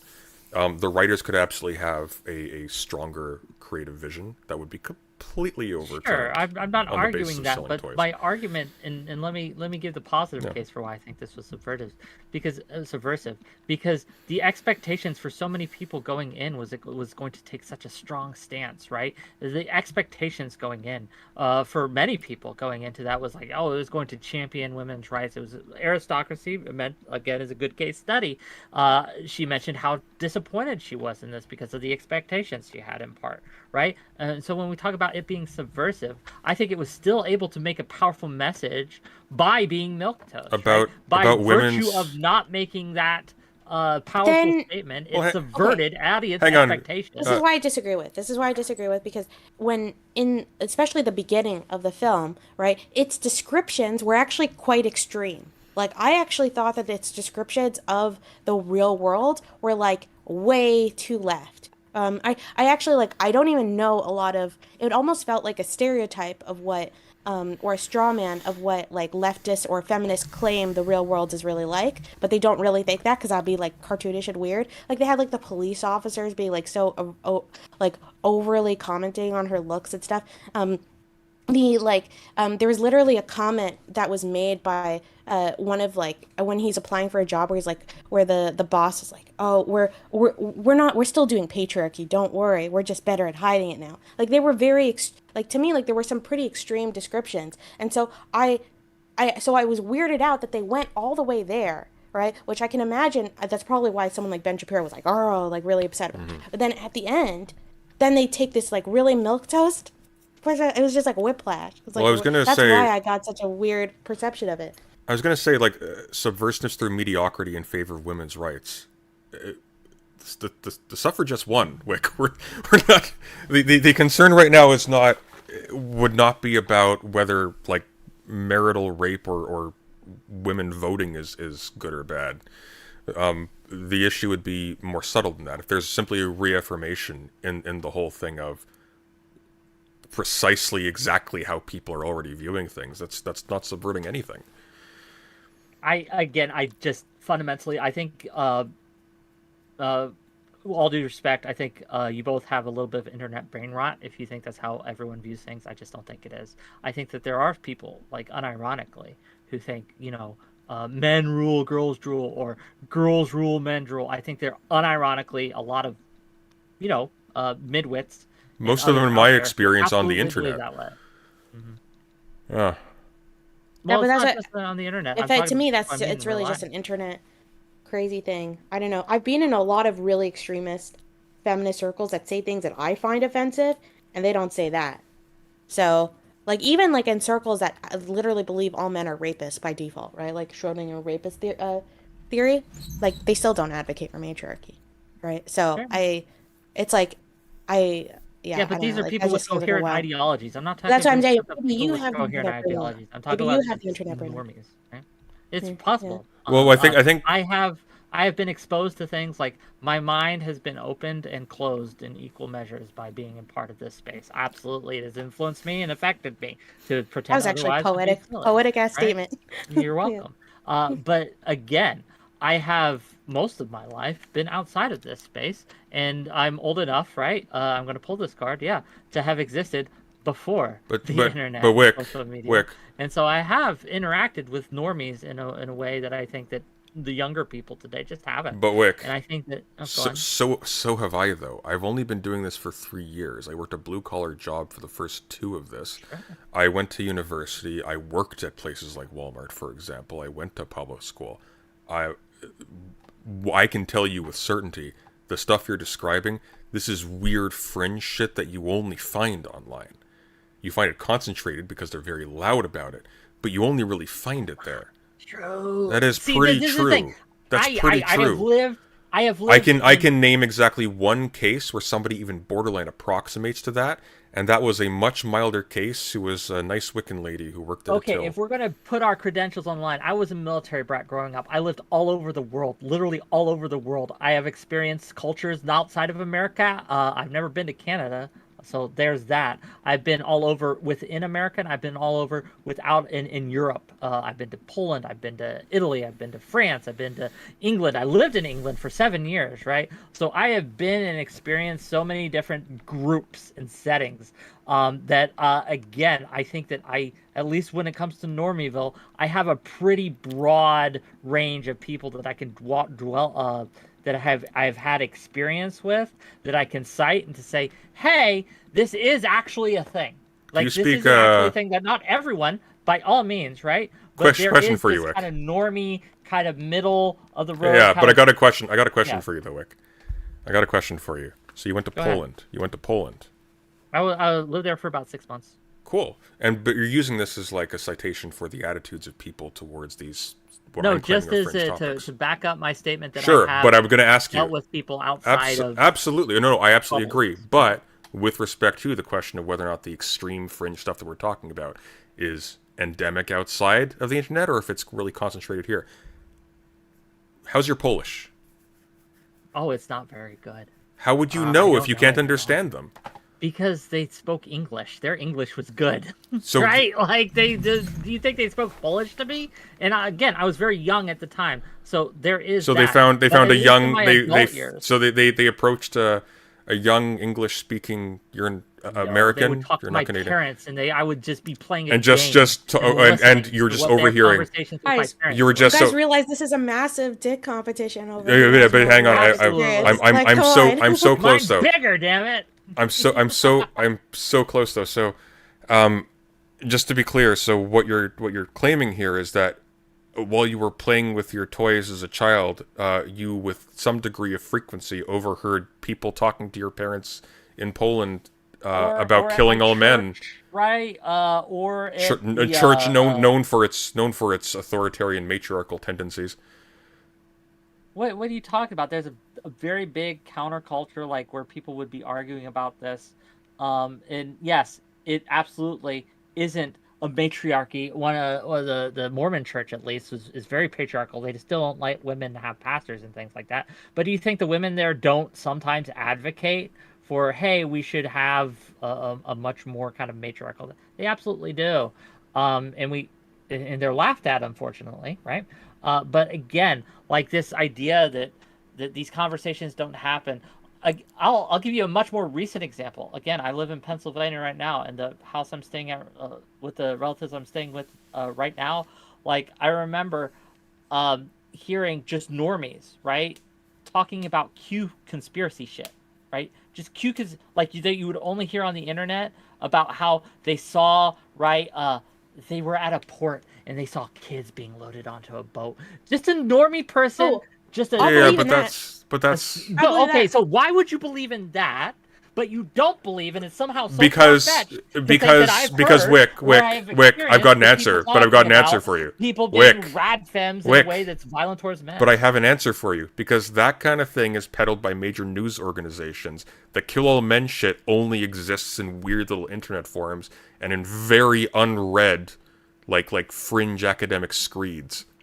Okay, I think That'd be why. just wrong. If you were okay, Wick, if you were to tell me that there are feminist movements that are incredibly misandrist, I'd be like, yeah, Oh for yeah, sure, right? Like I've 100%, I've explored the dark areas of the online female sphere. Okay, there's some dark ass places. That's why I'm so doubtful because I genuinely don't even know if you can even find these people on the internet, like that genuinely believe this because I've been in the extreme areas that literally think men are inherently violent, okay, that think that men are inherently rapists, like that are, is some GC places that are like super transphobic, which often go hand in hand. They're like they hate men so much that they hate trans people as a consequence.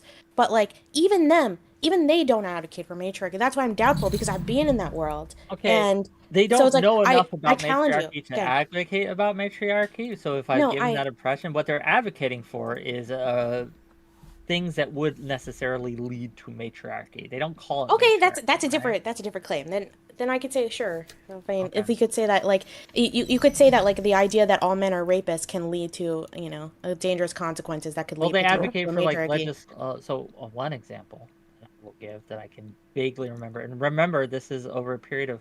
I'm 40 now, gang. I had my birthday a couple days ago, right? my Oh, It condolences. was happy I'm birthday! old, right? So, forgive me if I'm not remembering entirely precisely the date and minute in Hey, look, history. Wick. Just to be clear though, this Yeah. is exactly the age Frodo was at when he went on his quest to deliver the ring to Mordor. Look, gang, if you pay me enough money, and $5 from Temperate Takes to say you can always find a major extreme if you go looking for it. That happens when you have 8 billion people. Well, yes. That's literally my point here. Is that again, like, why are we so surprised when people have just these the reason this argument has started, and it's a dumb argument, we should be arguing about political violence, but we're arguing about Barbie, is because I thought, a pretty anodyne statement that I think the Barbie movie was subversive. Aristocracy disagreed. That's fine. She could disagree. I just think that, again, a lot of people hold the views that, at least at the end of the movie, during the speeches, they think that is something that is new. It's not, but they think that. They Well, believe that. I do think that That okay, would I make do it think that the Barbie movie had anti-subversive. moments of being subversive, but I think all of its subversive stuff had to do with Ken. So Well, again, Ken was the main character of the story. Honestly. no, it was not. It's They may called not have Barbie. intended to be, but Ken is the only one you're going to remember in 10 years. No, but yeah, but that just means it was a bad movie if the main character is not someone you remember, right? Like that's not a good thing. Whether they to did me. it on accident or whether they did it on purpose, because the death of the author here does play a part. So even if they intended it to be kind of like a springtime for Hitler in Germany type of thing, where they celebrate Hitler, but it ends up being a mockery, making a mockery of it. I love that I think that, musical. but do you see what I'm saying here? Like, the author may have intended it to be one thing, but if it doesn't end up being that thing, and instead is something else to so many different people, that's still valid. It Literally, still when I doesn't make went, it bad, everyone's right? it's a majority of women. They're all wearing hot pink outfits. They're dressed for Barbie. Like this is about Barbie. The whole movie was about the ending, all the final moments were about like her character development. Like this was still a Barbie movie. So it's like you could say death of the author all you want, but if like the main character was not who and her journey was not something that moved you, then it didn't do a very good job at telling a story. So It I didn't like do a very good job at telling Barbie's story. I'd agree, but it did a great job at telling Ken's story. Not as Big Nick, but he Nick was is like in chat. 10% of the film. He was such a small part of the movie. I was so disappointed whenever he wasn't on Ken screen. was Yeah. a small part of the movie. He had Yeah. the he had a I I disagree. I don't think he was a small part of. Don't make me watch this movie again, and I'm gonna have to calculate all the time he was on screen. I want to fight you on this, but we have someone. The person who's been yelling at you in chat has actually gotten balls to come backstage. Oh my God. You want me to bring him on? I'm excited. Let's do it. You want to bring him on? What up? You're live. Big Nick. Actually got balls. Yeah, I mean, you talk a lot of shit in chat. It's not a matter of not having balls. There's nothing that she's saying that's worth commenting on. Everything's wrong. Everything that she says Why are is wrong. you here then? You have a good channel. I like watching you, Wick. You're very Thank fair you. and balanced. I know, but we have Aristocracy on. You hate Aristocracy. Why? Are you guys hearing the background noise there? I am, but I dig it though. is that This is not like bad, it's like a or- Metal Gear Solid cutscene. I'm actually. Yeah, I was like, I don't know. It's making me feel weird things. So, but let's go for it. It's your time to shine, buddy. What is? Let's pick one I don't thing. know. I can't hear. Let's anything. pick Everything's one like thing. complete Can you echo. hear me? That's because it's from your Hello? end. Okay. Can you pick one thing that you think Aristocracy has been wrong on that you would like to address? I've never been wrong ever. So he can't think of it. It just doesn't exist. Hello? Can we resolve the audio issue first? Yeah, you're fine. You can You're just say fine, it. go. I can't hear anything. Everything's like a bunch of echoes. Do you have stream Don't- on? don't walk mute into my the light. stream. Mute my stream. and then- Hey! Okay, you're good now? It kind of sounds like the aliens that everyone's was been my- talking about. It's my earphones. My earphones are plugged in now. Great! Okay, so you're good? This Discord thing works awesome. Are you good? I'm good. How does it sound to you guys? It sounds great. Beautiful. Pick one Great. issue that you've had with Aristocracy and what she said this night, and she'll address it. Go ahead. And say something nice about me too. What issue? She's confused about everything. She's confused about everything. That's why I was saying there's no point in me jumping in the chat because she's confused about everything. Damn. So are you upset that you If she feel wants like to ask me a question, Well, we were talking specifically about issues that I am divided on and I am confused on. And I definitely did warn Wick that my real opinion on the issue, right, because I obviously initially memed on it, was a much more boring one. Because I end up being like, well, sometimes and sometimes not, you know? Which I don't think is why do people- necessarily why do people listen to you? confused. If Pardon? If you don't have your opinion made up, why do you think people listen to you if you don't have your opinion made up? I don't know, maybe they're just like VTubers. I have no fucking clue why people listen to me. So, why did Wick invite me on here? I don't know. I don't know. I've been struggling with that. Have you never talked to someone that could see both sides of an issue and could debate it and understand like those attitudes? That seems, I don't know. The way I was raised was that was something that was a good thing, right? To understand and respect both arguments of the issue. And especially in a nuanced thing when you're talking about violence and you're talking about like any conflict specifically. Because if we're talking about one specific conflict, I can get a more sure opinion. But if we're talking about all of these things that people are advocating for, it's very hard for me to just say firmly, no violence or violence. I agree. Okay, this has been a pleasure. But yeah, something's wrong with your audio, so sorry. I Let's fucking bring won on- that debate. I won that You debate. did. You got him. Yeah, I got him. I wished he had something we could sink our teeth into, because I do want people who, if you do have a criticism for Aristocracy, it's okay to come on and air that criticism. That's fine. She'll engage with you. She's already said she's open to anything here. So please come on and give us something to engage with. Hopefully one of the other guests will have something. Well, Eudaimonia made a video on how Barbie is a conservative epic or something. I am a little bit curious.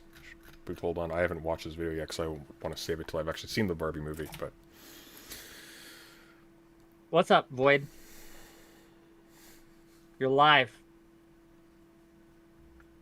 I am? Yes. What do you got for us? you're not. He's lying. What's up? Do you have something for Aristocracy or me? No, I was actually just watching and kind of enjoying the conversation. Well, thank you. Maybe I'm later. glad you're watching it, but I'll see you later. Okay, gang. If you come backstage, if you're in the voice chat that says backstage, I'm going to pull you in because I'm assuming that you went on my show. That's what I'm assuming. Oh, If that's not the case, Pull we origin of have a language. watch party channel you can watch in. Pull origin of language. This isn't origin of language. It's nameless. And we're going to talk to him in a second. Yeah. It's too bad. Hello. You're live. Hi. Hi. Wait, am I supposed to be here? Do you want to... Okay. This, Do you have a question? this is for how me or this is how I feel every day. Okay. Sorry, I haven't seen the movie. I don't really have any critique of it. You don't have to critique the movie. Do you have any thoughts on political violence? Do you have any thoughts on anything Aristocracy has talked about tonight? I don't know. Okay. I don't know. I think violence is justified sometimes. Yes. Okay, cool. Does anyone out there have anything substantial You that can't they tell, want but to I'm like bring? actually crying. I don't understand it. It's moments like this where I'm like really grateful I'm not streaming right now. Like, and and you're the streamer because it's like that's so annoying to have to deal with that shit. Are you going to come back to streaming, or are you just on hiatus? I'm thinking about I want to come back, but You should. yeah, I want to come back. But I need to get some real life shit in order before I enter the public sphere again. Eudaimonia, that guy just followed me. So. Oh, he would actually be interesting to have on because he's conservative. Always interested in having interesting people on. Crawl the wall. What you got for us? That's a I person. haven't seen the movie either, but I had an Hold on, your interesting audio opinion. is trash. Oh, maybe it's fucked. This is as good as I got, I'm afraid. I can understand. So I'm very good at deciphering English accents. Yes. Yeah, I had an interesting opinion recently that was saying that during Reagan's sort of free-form, long-form adverts with like He-Man and My Little Pony and Barbie, like they would make cartoons out of this shit, and people would buy their toys because they saw the cartoon, and it was kind of funny. The guy was saying that the reason that Barbie popped off and was popular was because it's aimed at us, millennials, where we used to have nostalgia for playing with these toys, and now there's a lot of films made for us. Although we're fucking 30 or plus or whatever, we're watching like movies about fucking toys that we used to play with when we were 6 years old or whatever. And I just think that's quite an interesting, weird little thing that like normally 30-year-old people back in the day would not be watching films meant for children. But here we are discussing the values like of it. It's interesting that you say that. Like, I think that the people who made the film would say, no, this was not for children. This is like a PG-13 plus movie. This is an adult movie that dealt with adult concepts and stuff. But I have to admit, when I was watching it, I did feel a little vandalized. Like I felt very much. I felt their image of patriarchy was so cartoonish, and I was told by someone that, oh, it's meant to be cartoonish because it's funny, it's all for humor. But like, there were moments where it was like it was trying to get me to take it seriously as someone that's being catcalled in the city. The way their image of catcalling was so cartoonish that like I just rolled my eyes. There was it felt like like feminist like I don't know, like corporate white feminism 101 for children. That was like my impression of the movie. And it just like kind of made me, I don't know, like I did not enjoy it. I was disappointed. I was very offended as a guitarist during the Ken scene. I'm still bitter about that.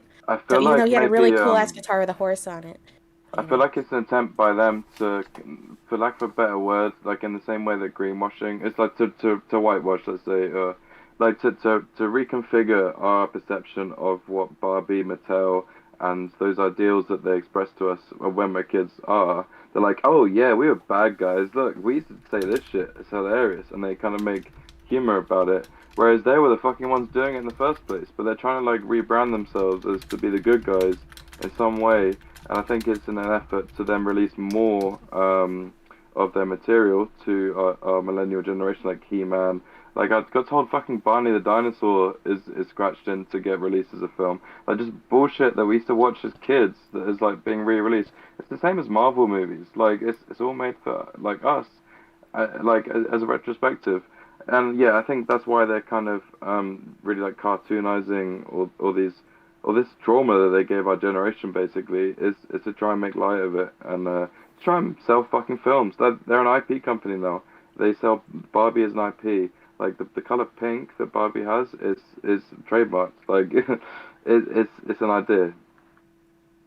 Yeah, I- no, And ideas are yes, they are trying to bulletproof. monetize it. Obviously, right? This is not, I think, news. But we're not going to be buying toys, are we? So what are we going to be buying? We're going to be buying seats in a cinema. like Barbies. I grew up, I was a huge Barbie, like, I have a lot of male centered interests, but one of the big female interests I had was Barbies. Like, I played Barbies up until I was 12 years old when other kids would bully me for that shit. So I liked some of the aspects of, like, the way that they portrayed Barbie in, like, a more, and just the concept of the toy for girls as, like, more nuanced. Hey, Wake's My mom got a wouldn't Halo let me figure play on with his it. back shelf right now, so don't bully anyone about having toys. Yeah, but, like, uh, you know, Hey, I they're all like that figurines. They're they all showed. figurines.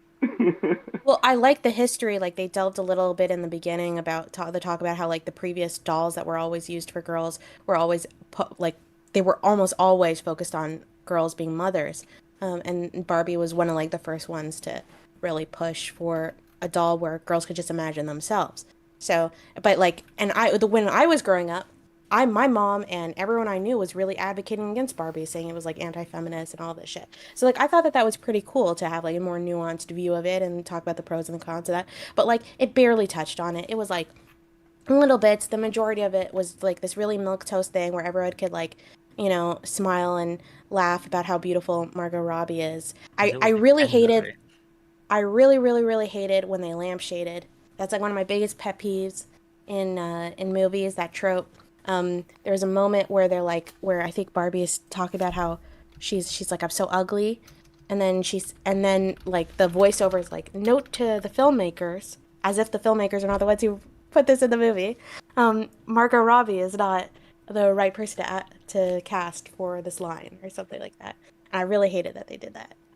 $5 from Microeconomics to say, I haven't watched the movie but played with the toys. Barbie was incredibly subversive. She never made time for her G.I. Joe husband. Fair enough.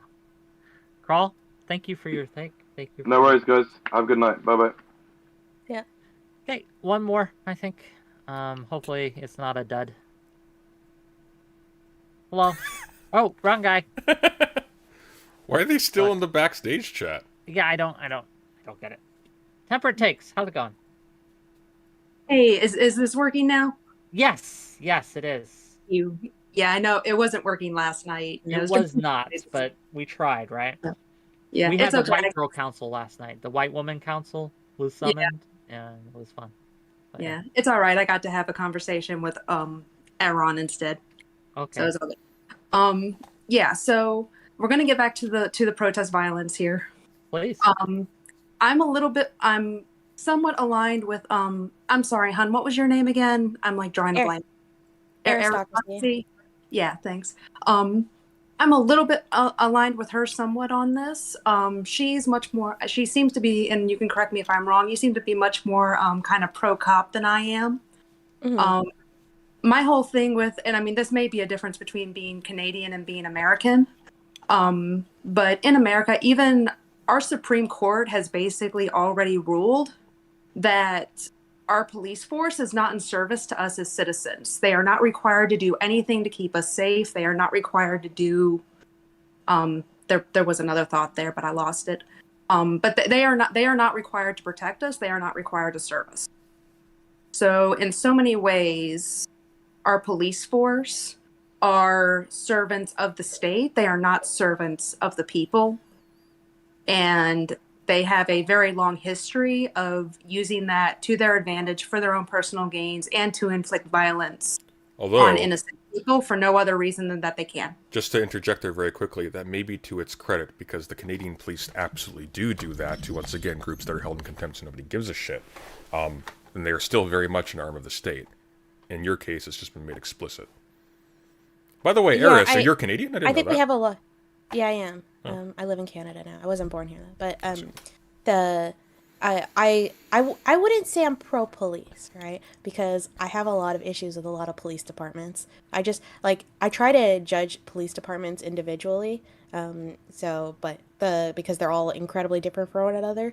But at the same time, when it comes to the police, like I agree with you, they don't for in a lot of Western countries they don't legally have to act as city, and I think that's problematic. I'm pretty sure they used to, and then like there's been a huge issue with police unions, um, uh, basically creating a lot of those problems.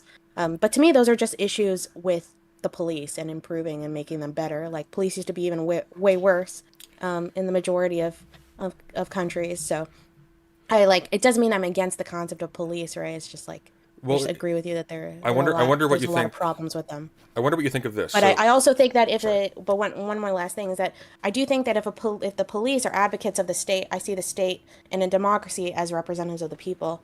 So therefore, they are still advocates for the people by default, just bad ones. If you don't mind me just In theory. yeah, if you Yeah, don't mind me there- just interjecting a question because I am curious about your take on this. So a lot of people don't know that the term police, it originally didn't refer. It's a little bit of a strange word in and of itself, especially when we're talking about, for example, the police being in fact only servants of the state. It's literally in the name "pol," right? Like they're originally state functionaries. Originally, it didn't refer to the copper on the ground with the weapon who like goes to answer a distress call. It referred to literally just any functionary of the state that interfaces between the executive authority and the people on the ground at some level. When people are talking about police abolition, they're not intrinsically talking about, for example, the abolition of the existence of any kind of guard or any kind of trained or disciplined muscle to fix things when, for example, somebody's acting out or acting violently or whatever. Are you opposed in principle to a police abolition that sort of maintains as a substitute some kind of disciplined, more locally rooted, let's say, for the anarchists? I don't out care there, what not they're a law. called. I just think that Yeah, there yeah, should be but- some kind of of course. armed force, right? That has the authority to enforce the law. Well, I don't even think most serious anarchists disagree with that necessarily. I don't Maybe, think maybe on the anybody enforce the law contemplated part a little bit, that. depending on what is being loaded What I into have that, but, seen, yeah. what I have seen is that people really advocate when people are like, I guess, for abolition of police or defund the police. They really advocate for either community policing, which I really disagree with. So I disagree with that just as much as like no police, right? Can And you or elaborate they on advocate Yes, Yeah, I am curious too. yeah, can you elaborate? I'm sorry to community interrupt. police. So there's a lot of definitions of this, but on average, the one that I encounter the most is where people believe that police should come from the community themselves, that they're policing within. So like it's like And- Why literally are so you within. against Well, if I can preempt you a little bit, just you can correct me. Would you Hmm. object to it on the grounds that there's a lack of standardization of competency and practice between community policing as That's a one result of the big this? reasons. The other big reason is because I like for But that's already the case between thousands and states, is it not? thousands. Like between cities and states, Well, like there's let immense Eris- variety. Yeah, but one second. But go on. Let Eris the main elaborate. factor, like for me, the major factors for thousands and thousands of years, just out of necessity, the majority of whatever is the equivalent of the police in those communities have been community police forces with those that have come from the neighborhoods, and there's been severe consequences. A lot of the reasons like we have so much standardization and why you often have police that do not actually work within their own neighborhoods and work within their own communities is because of the huge danger of corruption. But you don't. But here's the problem, though. You don't have standardization, though. You have immense variety in terms of discipline and indeed corruption between states, between cities, et cetera, et cetera. It's all still entirely vulnerable to the same thing. The only difference is that with that, Oh, I still think it's vulnerable. I just think it's less so than I think it's actually. I think it's probably considerably more. I think maybe what you're putting your finger on when you're talking about thousands of years, for example, is the fact that we don't actually have the kinds of ethics, for example, that would preclude a guard simply enforcing the will of an oligarch or a warlord or a patriarch or whatever. But when we're talking about like a society in which there are norms that would sort of fix a more humane approach to like community management and things like that, I don't think there's necessarily an intrinsic advantage between a local police force that has ties to the community and is responsible to the community than one, for example, that has all of the same disadvantages, but is operated from afar by people who don't feel any of the consequences directly. I wanted well, I'll let you respond to that, Eris, but I do want our caller to get questions in too. I apologize. I'm sorry. for speaking That's my over bad. My apologies. temperately. I overreached. But yeah, you can respond, Eris, and if you have any other thoughts, temperate, please, by all means. Yeah, I think that's a good point that President Sunday brought up. The issue, like, to me, like, when it comes to, is like the corruption is a massive problem when it comes to local communities. You see this particularly in smaller towns. I'll meet you halfway there. I'll meet you halfway there, and I would agree. It's not let temperate in. it's not an antidote, right? Sorry, I It's think all she right. I've was. seen Sunday stream enough I'm sorry. times. Sorry. Go Yeah, ahead. to me, it's like I'll the back off. issue with. I can see that there would be problems. There could be other problems that happen when you have someone who's like not connected to the community whatsoever, right? You need somewhat of a balance. But still, like, the answer of creating of the majority of your police force being from the local community, so much so to that it's literally the local neighborhood. This is what I've been seen advocating for, right? And they think that that's an answer to racial injustice, which is a complete legitimate issue to have. But like, Well, I again, think we have done that for so long, and that is failed time and time again. And it's shocking to me that people want to advocate for going back to those types of policies. I agree that there's still issues with corruption and all that stuff in the United States.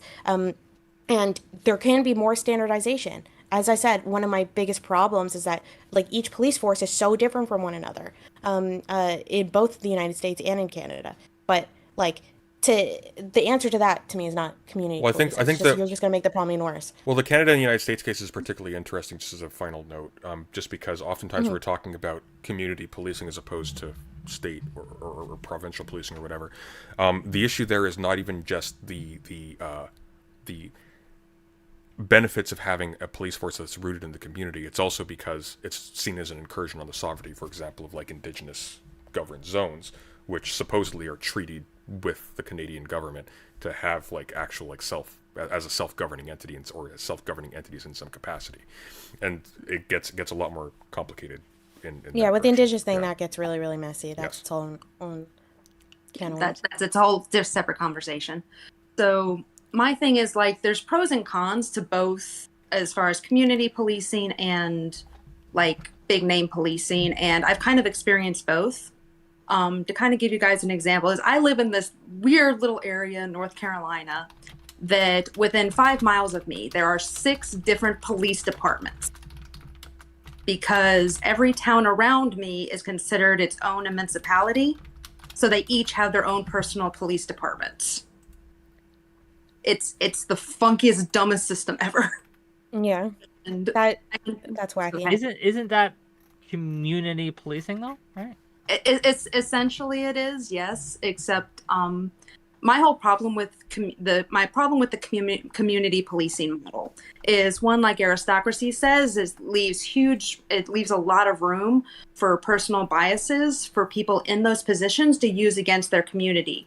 That's how, like, Conflict of interest. Exactly. That's how you had like old medieval villages and stuff, and it almost always affects the most marginalized people in those communities, because those are the people that those in power end up being biased against and coming down the hardest on.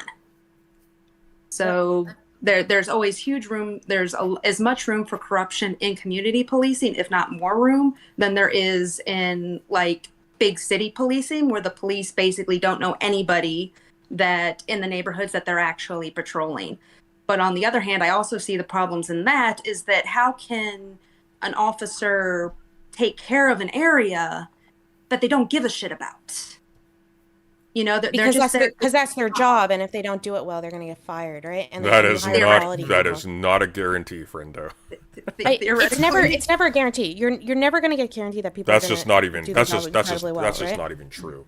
But like, I don't think that someone being in their community, like within their community, I think it's like just as likely that they're going to be massive conflict of interest. To me, it's like, does a doctor need to operate on someone within their community to perform their job well?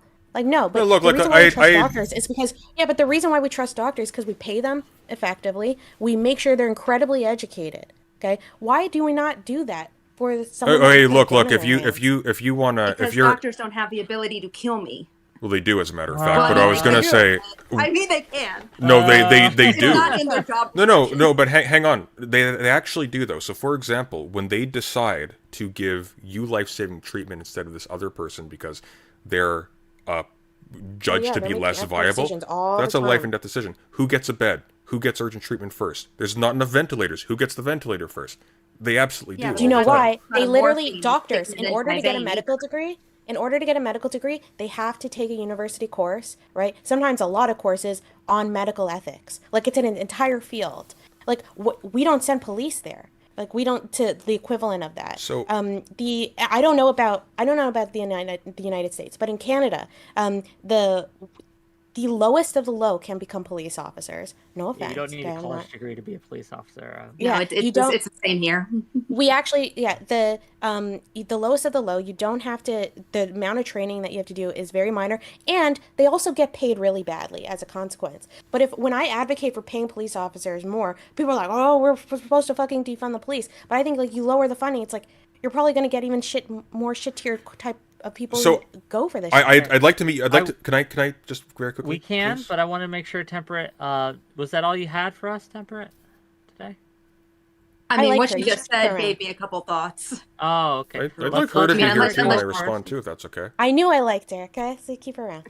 I was gonna say, like, I'm gonna meet you halfway. Like, of course, when we're talking about local at the level of like some city council that's made up of some prominent family or whatever picks who the guard is, you're gonna have issues with nepotism and bias and corruption and things like that. I just wouldn't use that as a juxtaposition to say that there's less of a problem when you're talking about city or state or federal policing or things of that sort, because you're going to have the exact same prejudices, just at a different level of analysis, concerned with different kinds of things. Bureaucracy helps. It helps. It helps significantly.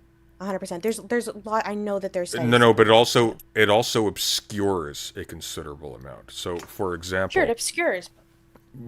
but that's important though. So, for example, it will obscure, for example, the decision-making processes that privilege one community over another. You're talking about a difference of scale, ultimately, not a difference of kind. The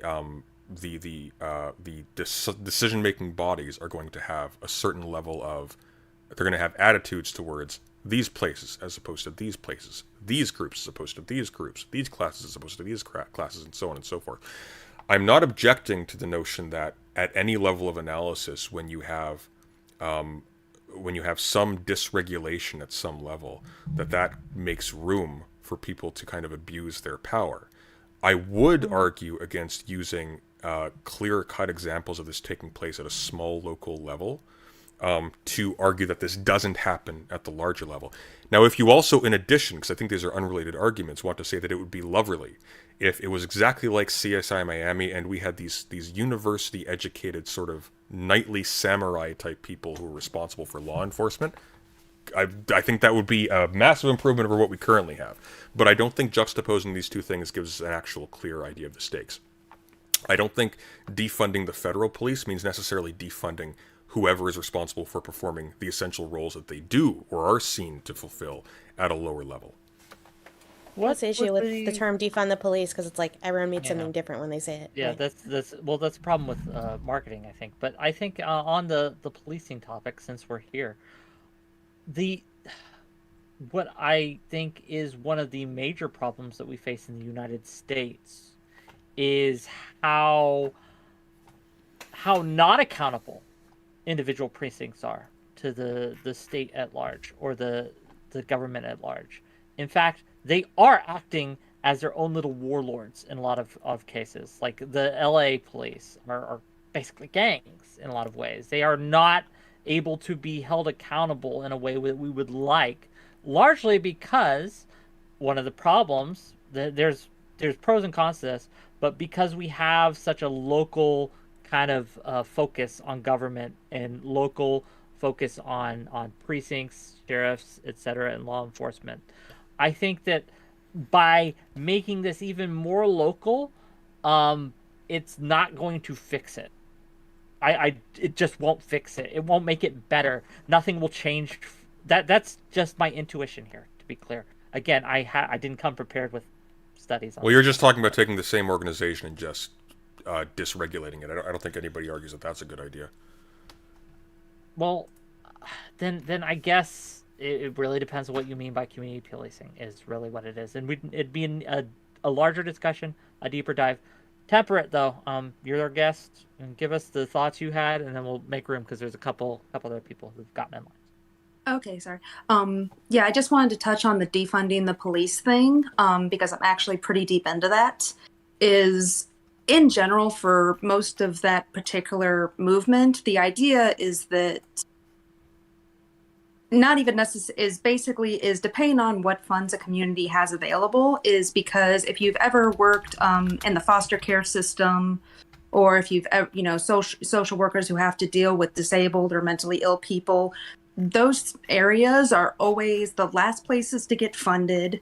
And what ends up happening is I'm not 100% sure on these statistics, but something like 55 to 60% of foster kids will end up in prison because there's nowhere for them to go. Once they hit 18, the system doesn't want to know them. They get kicked out. They got nowhere else to go, and so they end up doing stupid shit that gets them thrown in jail. Or, of course, you have mentally ill people that they can't get their medication. They can't get their medications, so they can't get a job. They can't get housing. They're on a street. They're constantly being thrown in jail because there's no system set up to keep them out of jail. And that's generally speaking what they're talking about when they're saying defund the police is take resources that the police need to deal with these people and give it to the people that will actually fix the problem, rather than just having a bunch of guys who are just grabbing all these poor people and just throwing them in jail because we have no other system in place to deal with them. See, I would agree with that logic if I agreed with the description, right? Like where the thing is, at the end of the day, I'm not convinced that those other groups are fixing the problem, right? I am convinced that there are better solutions than the police, right? And there are ways that you can prevent the problem. But to me, that's very focused on either education, but mostly into early parenthood. Like all the research that I've seen on like criminology and stuff is that whether or not someone isn't going to be a criminal is basically decided by the age of 3 or 4 years old.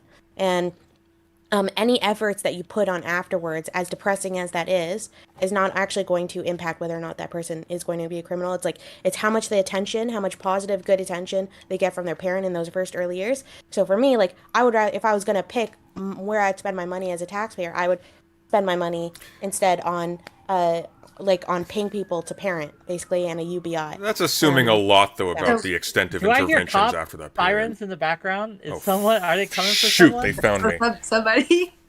Oh yeah, that's me. Sorry, I told you I live smack in the middle of the they city. found you. Oh, no, She no, lives run. literally in the police station.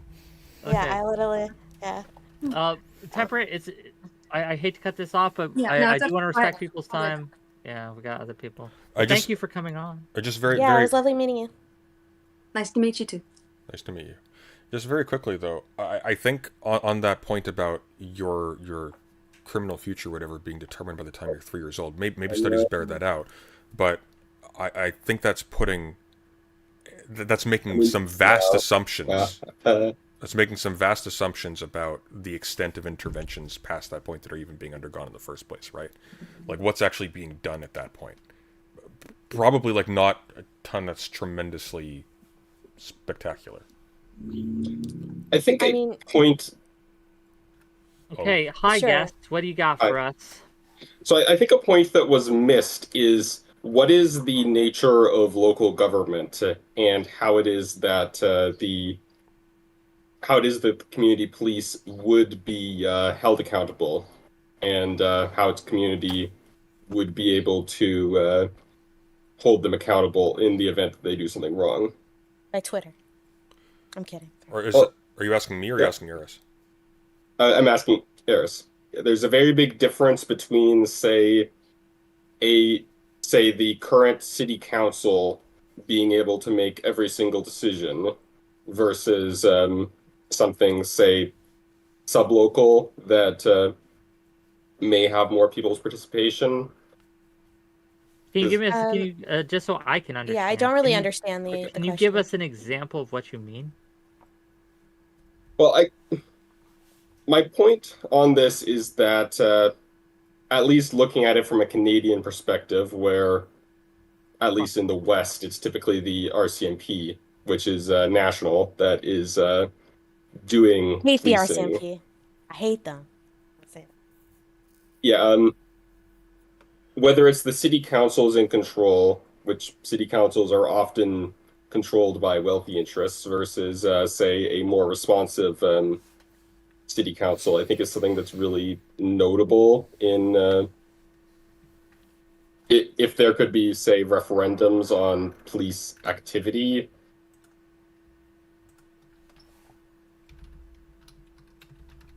Oh, wait. Or something like that. Um, I guess, but these are the reasons. Like, if I'm understanding you correctly, then these are all the reasons why I don't like the idea of community policing. Oh, Because what I'm I feel like a lot of the solutions, like referendums and like votes and the city council deciding on things, like I think that that's all insanely dangerous. um essentially, I think that the police being very corrupt is quite a large possibility if the local government itself is very corrupt and controlled by entrenched interests.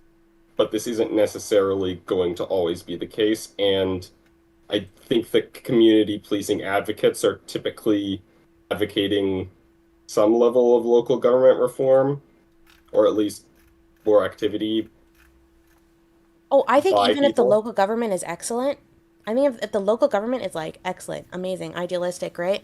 Um, there's still a good chance that the police will be incredibly corrupt if they're a local community, Well, you're kind of talking at like the level neighborly of police force. we're kind of assuming that like we're talking a society on the scale of the hills have eyes. If we're talking like a city, it could be with you could be dealing with a community of 50 to 100,000 people, and local would simply mean that these are people who have to live with within the city, and it's not people aren't it's not administrated from afar, right? Well, I'm pretty sure that like a lot of these advocates were talking specifically about like a lot of times New York City is the one that's brought up as an example. Um and the majority, I'm pretty sure almost all the police officers that in the NYPD are like New Yorkers, right? Like Yeah, they probably live they're in New not York. talking. No, They're very yeah, I'm localized, No, guessing. no, sure, right? but Yeah. So yeah, but I think that the issue, the criticism is that like there'll be this comes from the idea that you have like these white police officers who are from like I don't know this wealthy neighborhood in Manhattan or whatever the richest police officers apparently live in, but and then they're going to like a black neighborhood that they're not invested in, that they're not that they're not connected to whatsoever, and they're policing there, and so the that's definitely a argument, part. But I think if I may just very quickly, I think the issue is a little bit more nuanced than that. So it's not simply that there are, for example, white people from one part of town going to another part of town that's predominantly black and being entrusted to carry out justice there. The issue is that, in addition, the way in which these people are trained, what they are trained to do, how they are selected, and so on and so forth, doesn't actually reflect the interests of the community. It reflects the whim of an organization that itself is not emergent from that community. Whereas community policing might involve like a training regimen that that emphasizes attitudes that are conducive to a community's health, and not, for example, to treating the Sunday, community as like a hostile entity to Sunday, be you fought understand like a just from military. saying that, like you understand the problem with an organization or community making a some kind of enforcement structure which polices itself. You understand how that can be very, very ineffective and bad. So, But for hang on, example, the police do this but what themselves. Eris is describing, The police in their own community, right, in their own yes, precinct, they create they investigate but Wick, themselves and they the find they've done nothing organization, wrong, right? Like Wick, the organization will be doing that nonetheless. That's not that is that's not not no. variable. We have, at least when it comes to different affairs, we have other organizations ideally look in on organizations that they are not connected to, that they don't have that whole interest in, Oh, and Yeah, we do that's audit. incredibly naive. If you look into any single case, almost without exception, of a well-known case of a police officer being involved, say, in like an extrajudicial killing of somebody on the street, either through either deliberately or just through like a reckless use of force. they're going to have a laundry list of similar occurrences in their background that were noted, probably more that were not noted, and this did not have any impact whatsoever on their ability to interface with the public in that same capacity. Like, Yeah, Okay, if I'm understanding correctly, then I just want to say that I am completely in support of police forces, and policing. It's just getting training, like community sensitivity training to whatever the issues are, like particular in their community. So if they're working in a neighborhood that's very Muslim or something, and like, okay, you got to engage with people like, you know, who are dealing with this and this and this, blah blah blah. I'm totally fine with that, right? Like but I feel like that doesn't, you don't need community policing for that. You just need, that's just like a few training sessions. no, sure, but the point I'm making, though, is that the issue is not fundamentally where the cops themselves as bodies are from. The issue is what interests does the organization that is collecting and training them reflect? Does it reflect the interest of a top-down bureaucrat who does not have an interest, for example, in a poor black neighborhood that is being policed in a very aggressive fashion? Or is it reflecting the interests of the community itself? Does the community itself have some deep hand in informing the police or in being a part of its own regulation or so on and so forth? And that gets like very complicated. I really reject this idea of like the bottom up thing, like especially when it comes to policing, because I just think about like yeah, they might be right sometimes, but like what happens if like the majority of that neighborhood is particularly religious, so as a consequence they're also very homophobic.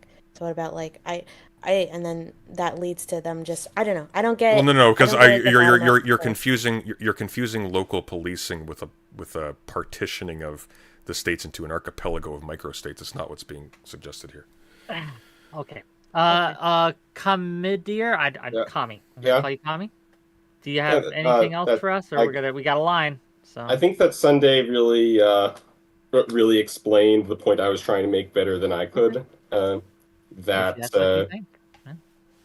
it's the local interests that are being represented in the policing, and that in some situations there can be local control that doesn't represent the interests of the local people if an area is significantly corrupt. Okay, well, thank you for coming on. I really appreciate the question. Yeah, I just want to ask, this person in chat has arguing that I'm a lefty who's openly racist. Grackle? I just want to say from my Discord. He's not allowed. I just want to say I'm not a lefty, okay? And I don't have any consistent political views. And number two, the only people I'm racist to are the French. I have no idea who this is. Oh, bring him back. What? Hang on. Give him one more chance. How are you doing, Wick? I'm doing. What? Doing well. You gotta stay in the call. Don't click. There's a button that says join voice. Don't click that button. That's a trap. I ain't clicking it. How you doing, Wick? I'm doing good. How you doing? I'm doing all right. So so the thing that's fascinating is hearing like a lot of well, I read a study or I heard a thing or this is what it means, but really I'm actually not hearing anyone talk about community policing and the actual effects of it. The studies that have been done, we have 60 plus years of studies and kind of the things that are important on it. There's a wealth of information if you want to go. Big two things. The first is you generally want the people who are policing an area to be culturally aware of the area. New York is the one everyone uses, but that's because a lot of people who live in New York don't police in New York. Cops don't live in New York. No one lives in fucking Manhattan. It's too expensive. Police do not make enough money for that. They live outside of the city and they bus in. And as they found in psychological profiles, a lot of cops do this fascinating thing where they go there to stop the evil. They see them as the vanguards protecting their city from the shitty people who are fucked up in New York. So that immediate thing of going there to fight the evil we see in LA, which has a massive amount of gangland, literal gangland cops. They have cop gangs with like tattoos and shit the Shield. Mm-hmm. It's wild. They also live outside and come in. They live in the Valley. They live in San Bernardino. They live in all sorts of fun places and then come into the east side of LA, southern LA, South Central, and police there. And you end up in this really awful position where like the police force over indexes with white people in black areas by 50 to 60% or even 2 to 4x. So you have this extraordinary mismatch of cultural understanding, police understanding, but also the mentality of going in. So the studies have found over time that it doesn't help necessarily people's perception of the police, because we have issues with just bringing minorities into the police forces for reasons that I would hope it would be fairly obvious to everyone. But the big thing it does do is it reduces unwarranted violence, violence complaints, and unwarranted arrests. You have this really extraordinary thing that as people understand the culture they're policing, they actually deal with it as the culture. They're still cops. Yeah, sure. You said that we have examples of it working. Can you 538 give us has done 3 or 4 ideal? pieces on this. I'll happily post 538. No, like sure. But what I'm asking for is a precinct or community that is currently engaged or has engaged in the past. Sure, Hartford, Connecticut has been super successful. Hartford, Connecticut. Okay. There's only a few places. I'm so skeptical of like when someone says the studies thing. Like you might be. No, I understand right? that, but you've been saying it's just things like. I understand that, but you don't have a background in this stuff or has worked in it and have done advocacy for it. So when you talk about the studies in it, you can go find that. You can be skeptical of studies. Sure, but I do know the historical consensus on community policing. No, you don't. I mean, you don't. Why would you know that? How would you know what do you talk to people who work in community policing? Do you talk to union officials with police? How do you know I'm talking about the scholar, like in the literature with like historians. Like, so Name one. I think one of the problems is that we're probably talking about different time periods. Like I'm talking about the last 50 years. I am curious. I'm not talking about the last 50 but years. But if you could name one, that would actually give us a good. You guys got to let Eris. You're both here. You're yelling at Eris to name things. She's trying to name things. Let her name things. Give her space. Eris, go ahead. Okay. So what I'm talking about is that when it comes to a lot of like my current political and ideological thoughts, the vast majority of things that inform it, right, is just what I've learned in university and history and what seems to be historical consensus of things. My area of expertise is in military history. It's definitely not in this area. So I'm really relying on what I know is consensus, and there seems to be a very strong historical consensus among social historians. Actually, I'll join Eris on this because I think it's important. Let's talk about military history. We can actually apply this to military, because when you talk about an occupying force, what is the number one thing that you want when you're an occupying force? Across the board, and this is very much all the time, you want locals who are helping you and who are part of that and who are part of that force and who are translators, go-betweens, the bureaucracy, the people who are enforcing, locals who look and understand the culture. You don't generally want people who have no conception of it, who see the locals as evil, right? In every occupation that's ever happened, we have a lot of historical references there. You definitely want some locals like giving you advice and giving you, but I also said that was totally fine when it came to community sensitivity training. I agree, police working in a neighborhood that they're not familiar with and they're not familiar with the dynamics of the culture and the history of the region, all that kind of thing is very problematic. But at the same time, there's also like, I mean, since you seem to know a lot about military history, right? And I'm guessing a lot about not as much as you. I'm just saying as an example because it's a few things. Let her right, is that these war crimes are much more common when the people who are literally down on the ground are the ones that actively have engaged with the people previously, right? Especially if they have a long history. So it's like the closer they are, the more. This is one of the reasons why people have moved. And there's way less war crimes when someone is actually far more there's a larger distance between the person and the perpetrator. I'd be hesitant to say that. I tend to know what you're talking about. You're speaking of Southeast Asia. I think could give us 4 or 5 examples of what you're talking about, where the people enforcing are also the people who know the people, and sort of the retribution comes, we'll say, in full force in brutal ways. Totally agree with you there, but this is talking about community policing. This is it's a different thing in terms of like representing a genocide or how those things have taken place. But this is my problem with the studies that you're bringing up is that and this is my problems with modern political ideologies in general, is that they're too short, right? Humans have been creating societies and have been. But Eris, developing very cultures quickly, I just for want to. No, thousands. you got Wait, to one second. Let her finish. Let her finish. and for then you can thousands go. of years. And on average, the average person, when they decide what they believe ideologically, politically, whatever, right, they are gathering information from the past at most 50 years. Okay, but Eris, as you mentioned, Eris, so no, but this to me is that's very kind of wild, and it's so no, but narrow. this is very important. This is something you're kind of missing here. You're saying that local policing doesn't work because it's not as effective as operating essentially a colonial dominating force in military terms. Like your point of reference seems to be counterinsurgency. No, that's not exact. That's not all what I said. Wait, what? Wait, No, can you she's repeat saying that? 'Cause I that feel we've like I got. misunderstood.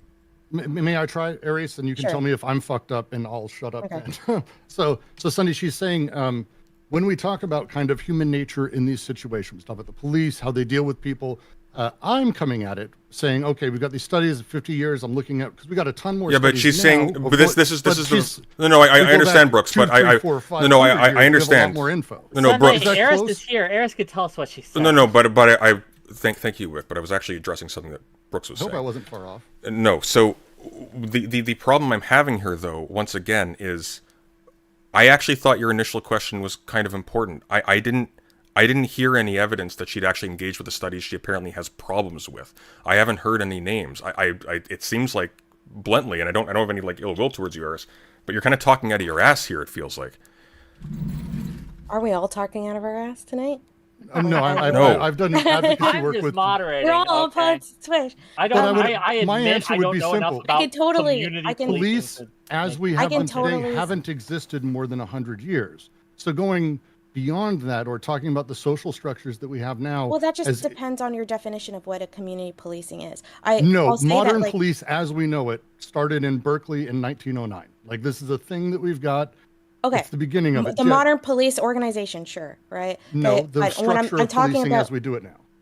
okay, but I'm talking about like having a large force, okay, that has the exclusive monopoly on violence that is meant That's to enforce even more the recent. law. That enforce the law. No, it is not. Yes, it not. is. What do you mean The majority- monopoly? What you're Who enforced the laws in Rome? It wasn't the police, Wick. They didn't have a wasn't? police force. And, No one and did, again, they the just- way that There would have been enforced- several bodies that had There their been own. an armed group, perhaps that if you broke the law, would If you enforce the law? well, no, families first of all would have their arms. There would also be mercenaries. There would be standing troops occasionally that were paid armed for group by. who got paid, right? But there was no. Yeah, No. But hang on. Random people. There was armed no. random There was people. no monopoly on any kind of force. That's why that is a modern thing.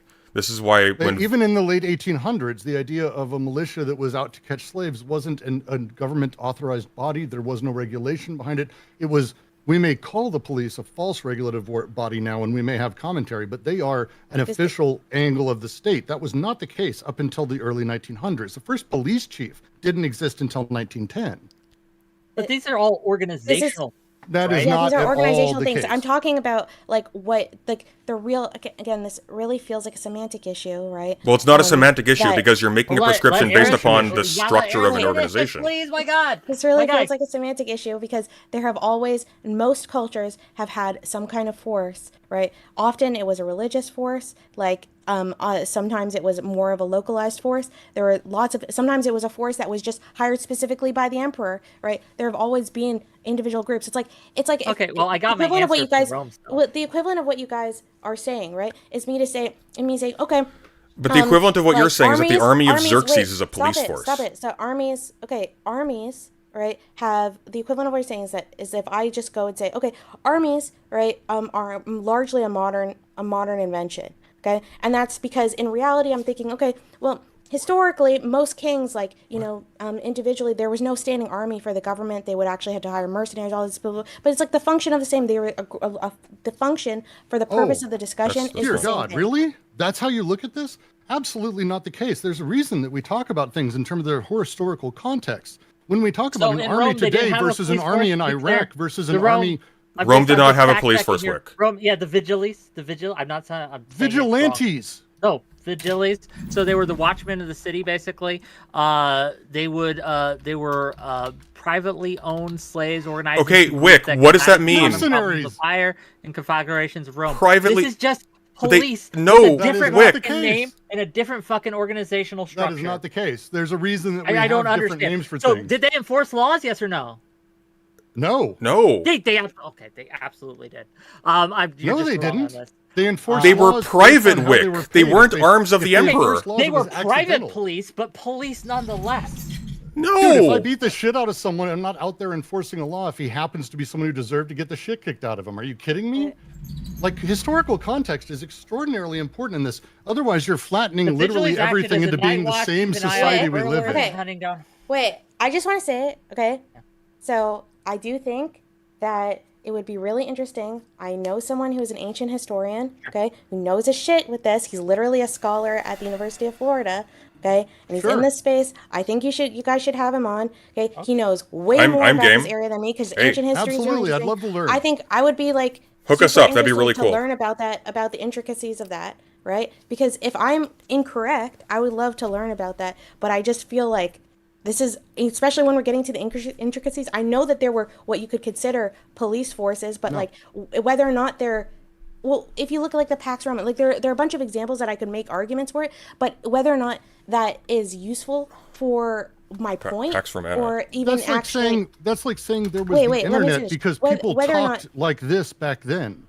Like the No, internet no, didn't it's exist. not. They're Right, because- functionally different No, it's like structures you saying entirely. there was no because I'm talking communication about before the I'm talking about internet because we I'm talking couldn't about a, text. bo- But I a wouldn't say body that. has that has a huge part, like a huge monopoly on violence, that has the ability to enforce laws, like whether or not like But- that okay, actually but is a Eris. significant part of ancient Rome.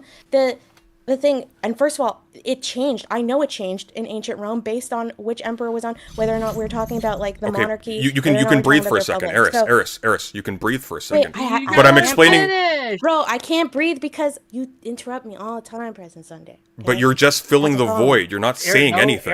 I'm not. Let her get to it. Let her land the plane. Land the plane. No, my point is that we're talking about like really fucking complex, intricate shit that. Yeah, but you're probably making has a really really elementary error, like a really elementary one. It's really, Again, you- it's really you simple. I don't don't. know the I error 'cause do. you I had to do. finish Well, your let her point. finish. It's I got fine. the Sunday. Let her finish. It's cool. It's cool, dude. We're good. Let it go.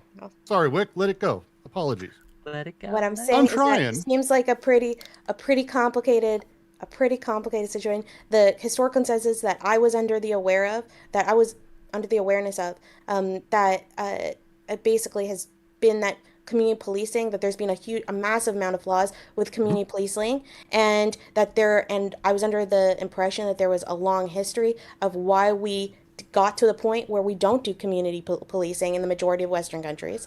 It wasn't just done by accident, and there is a long dark history of modern is police true. forces, especially with racism. 100% completely agree with this. So I'm just saying, especially if we're going to get into like ancient history shit, okay, which is literally on average not even covered by historians. You it's said often thousands covered of years. That was by- your words. You said said 1,000 thousands. You said thousands of years. It Even doesn't 1,000 matter. years is Doesn't too matter. much. Okay, it doesn't matter. It matters Okay, a I'm lot pretty of sure I said strokes. 1,000, but it's okay. So, I do think that we should bring on. I do think that we should bring on Reach Dr. out. David. So I'll set it up. sounds great. I would think be he would love to I come will say on. this. He's a say super this. smart guy. Yeah. He's not political. He's just will- like Yeah. he just cares a lot about If ancient if history. I may have a say on my show here, I will say that I am not equipped to have this discussion tonight. I don't Hear, know hear. enough about community policing. I can simply point out when things are pointed out to me or things that don't pass the smell test. But that could be wrong. Some things are counterintuitive. The right? thing We that's gotta amazing understand- about this, though, and it'll be my last note, and then you can kick me out. You got a bunch of people in backstage. I'd hate to keep them out. You got Loner Box waiting. Yeah, for we're God's loner sake. boxes waiting. We'll get to you The guys. easy don't thing worry. is, if you don't know, and I have moments where I don't know things, you don't fucking talk about them and make statements that are common sense, because that's what you're doing, is basically stating whatever Then the if I- current status quo idea is. Let's have an expert on. Let's talk to him about ancient shit. Let's have modern policing experts on who deal with this actively. Sure. Let's The talk about problem with actually that- what the experts say, instead of just going, well, it's probably this and it's probably Yeah, fine. but- Hey, you know, but at the same time, you made a massive I really claim. fought for you to talk. I really fought for you to talk and finish your point. The last thing is, when you say something like, once a kid's 5 years old, they're going to be fucking criminals, you're completely off your fucking skis. You're completely over them. You're saying shit that is completely debunked and ridiculous. And that point, take a moment. Realize you have your expertise. I would love to hear about, I love modern war stuff. I'm a big war nerd fan. It's one of my favorite podcasts. I love that shit. I'd love to hear that. Stick to that. Don't say other shit. I don't go talking about other things. I'm here to talk about the stuff that I know, and that's what you should do. And that's the point. Wick, what on earth is that Wait. pose? I'm look. You're not gonna let her reply? I'm never going to gatekeep conversations to the experts, quote unquote. I think Okay, that's yeah, I just want to say that I heard that on an NPR, and like, first of all, I am no expert on childish studies. I was just reading about parenting advice because I was interested in it. Okay, and literally, like, it was a discussion on NPR by two like PhD experts, and they were discussing about all the misconceptions that exist, right? When it comes to early childhood education and a bunch of things, and like parental, like in different types of parenting techniques, and they both made that claim, and it was stated like it was complete fact. So I repeated that because that's definitely what seems to be something that experts have said. Do you know their names? So I don't know. I could probably find them. It's an NPR That's thing. that's I like NPR, so Let's I bring try on a not friendly to get it from some Let's bullshit. bring on I a- also just want to say that like I was getting talked over a bunch, right? I But tried. when it comes to ancient Rome, okay, there's to just say that there was no public police force Eris. is But just, no, but here's it's the crazy. here's the No, but problem though. it's No, but crazy, and here's the you're being- problem. wait, No, but the please, reason please, why please, I'm making please, interjections. please, The reason why I'm making please, interjections is because you will say like 100 things super fast, and 50 of them will be no, wrong. But I'm just trying. Okay, no. But I'm there just is an trying to say- important no, but there was an important Okay. point you're just Okay. not that's just not clicking. And that's that when you're talking about the nature of a type of organization, to just flatten an infinite variety of organizations into the same thing so you can use one as a precedent for the other is conceptually absurd. You actually can't do that. You're not talking about the same kind of thing. You're not using the absurd. evidence you're using other types of organizations, the history of a vast variety of other types of organizations as a precedent for how this very specific modern organization ought to be run. That's absurd. Okay, what's absurd is you interrupting me constantly. No, right? it's not. Like I already That's have you two. memory problems. You're making it more challenging. No, but there's a certain amount that you're allowed to interrupt, right? Okay, I would say like 25%. You take it to 99. Hey, It's kinda- it's a blame little this crazy. milquetoast moderation. That's not on me. Whoa. He's the police. Okay, I'm just saying. Okay, I'm just saying, and also like when making like these grand statements about like the You were making history appeals to of- thousands of Wait, years of human can't history. even That was finish. you. Can't I even was talking about- finish I'm your talk- explanation. I'm Do you have talking like a specifically- condition, Sunday? Is this like a medical thing? Because actually, at this point, it's starting to feel like a manipulative technique to always throw me off, so I can't make a statement. Like, I don't know if you're doing this intentionally. You're like, able to speak but right now. it's You're a little choosing to take up nasty. this time. Okay.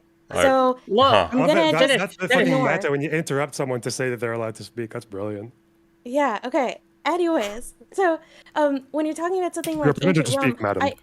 that guy got upset with me for making a comment about something that I'm definitely not no expert in, right? I think few of us are expert on anything. Okay, but then he makes all these claims about that it's never existed in the history of ancient Rome. It's like, bro, ancient Rome is a fucking, you're talking about this massive category of time, okay, and this massive category of different structures and different emperors. That shit changed every emperor all the time. Okay, literally, you had Augustus, who did establish like what is very similar to what I described as my definition of a modern police force, right? The reason why I thought it would be interesting to bring in Dr. David is because he would be able to start talking about the intricacies of whether or not that similarity is actually relevant to my current idea of it. Okay, that I can't say, but but it's completely fair for me to say that there were what my definition of police forces, okay, in ancient Rome, right, and throughout history. That's like to just say that was invented a complete modern no, but invention. It's just some bullshit that the was definition- read Okay, on enough. liberal Twitter.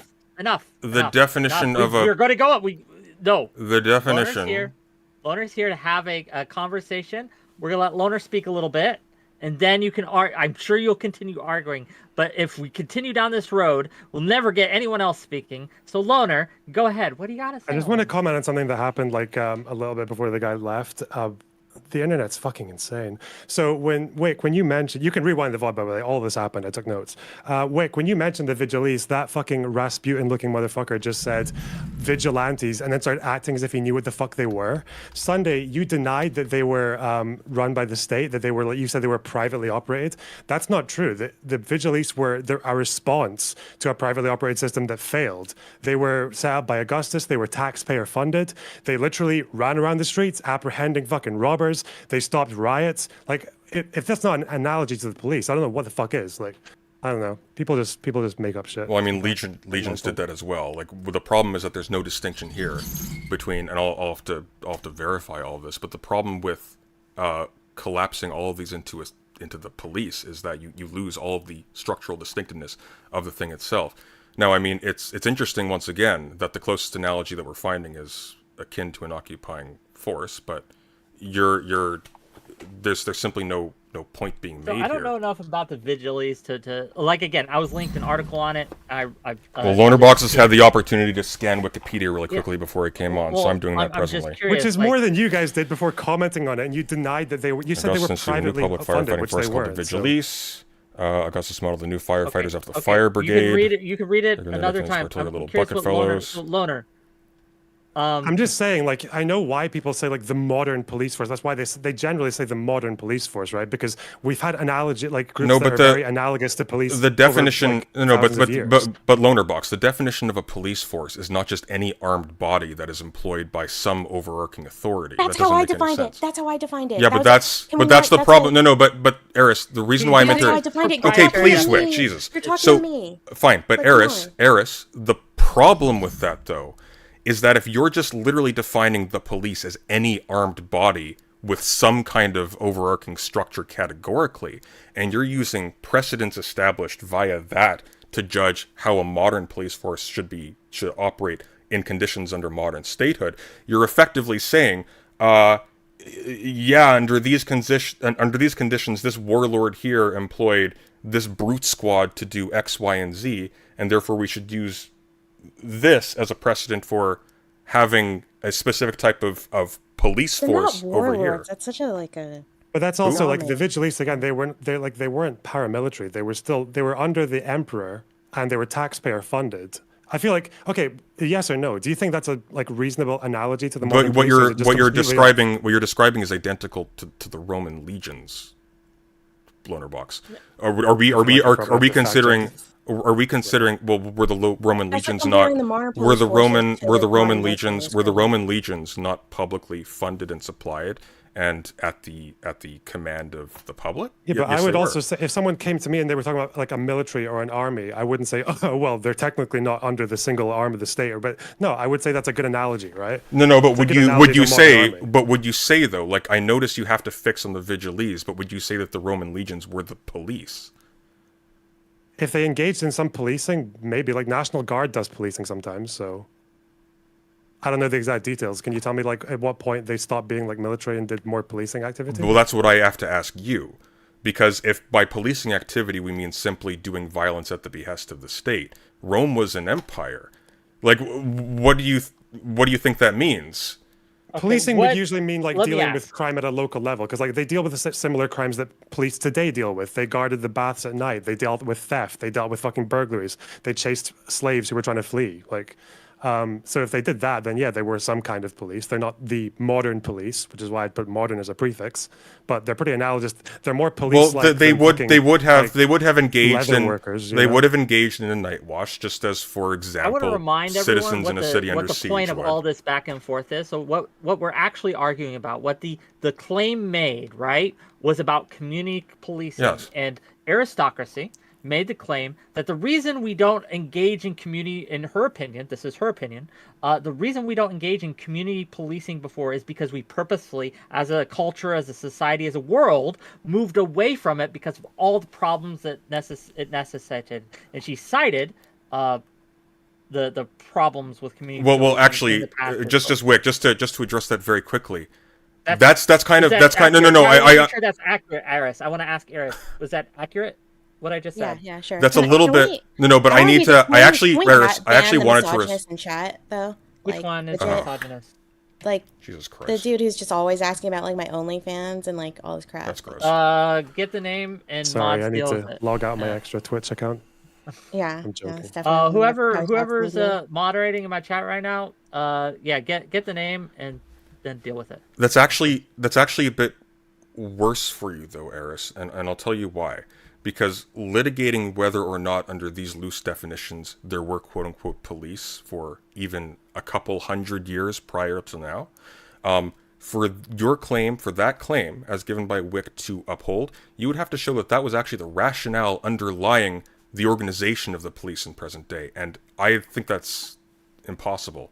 That you're essentially claiming that this is the reason that they are organized now. This is a self-conscious decision. We have looked at the history of how the ancient Romans policed their cities, and we have determined that we just need, that's not how that happened. Wait, you don't think? Okay, that's kind of wild to me, right? Because to me that would just be a truism. So I'm interested in this. But that why would that be a lot- truism? There that should be a discrete set of wait, facts let that me establish finish, this. let These me are finish decisions, this. yes? Oh my God, please, this is okay. I'm trying to ignore what you're saying so I can continue my thought. Okay. Right? But it would make sense to me, just as a truism, that there would be certain rules and certain laws that, especially that you see consistently across the majority of countries around the world, especially Western countries, where like the reason, where there were obviously mistakes that were made in the past, and you could go back into those individual instances. Like, let's just look at the medical field, right, where you used to allow doctors to practice on their family members. Okay, and but then there was a very famous case when that went really problematic. So then they made a law, and then what's the term? Sorry, I'm having like a brain fart. What's the term that's used when when a type of law comes in because of a justice decision in the courts? Precedent? That's not. Yeah, legal precedent. So, because of legal precedent, right? There are 100%. I am sure that you could be a great historian, okay, and make a really long legal precedent argument, okay, of all the court cases that developed over time period, just in say something like the UK, okay, that led to a situation where now there's a lot of bureaucracy and a lot of regulation with the UK police, that have made improvements, probably some negative things, okay, but have also made some improvements to the issue that I'm talking specifically about. Okay, So, like, okay. To me, that just seems like a bit of a truism. So it's kind of Okay, well, weird that shouldn't be, you because can't- when that you're... you wouldn't be able to prove that. That's kind of No, wild. you're misunderstanding me. If you are going to make the claim that the structure of modern police forces is the result of observation of historical precedent going back prior to the invention of modern police forces, and apparently much farther than that, because you cite over 1,000 years, you're going to be able to show where the decisions were made that referred to these. Because if you can't, then that claim is apropos of nothing. Because that's an historical claim about reasons and decisions made in time, right? So if you can't, I if just you want to can't, say I never said specifically about the overall structure of the police force. I was talking specifically no, but if you're about the move away. well, you're saying from why we community don't. Why policing. you're saying why we don't have local policing. So at some point there would have to be a decision. Yeah, we've looked at the history of policing going back to the Roman Empire, and we've determined that local policing, we're committed to justice. It's just too corrupt. That's not how change and progress on average is made. No, It's so but rare that but hang on. Your claim Come on, your dude. claim though is very particular. Your claim was not that there is a chain. and you need it to be your claim particular. is That's not the that there. problem. Your claim is not. Yes, I do. Okay. Your claim is not there was a chain of shifts over time that is continuous back in history. That's trivially obvious.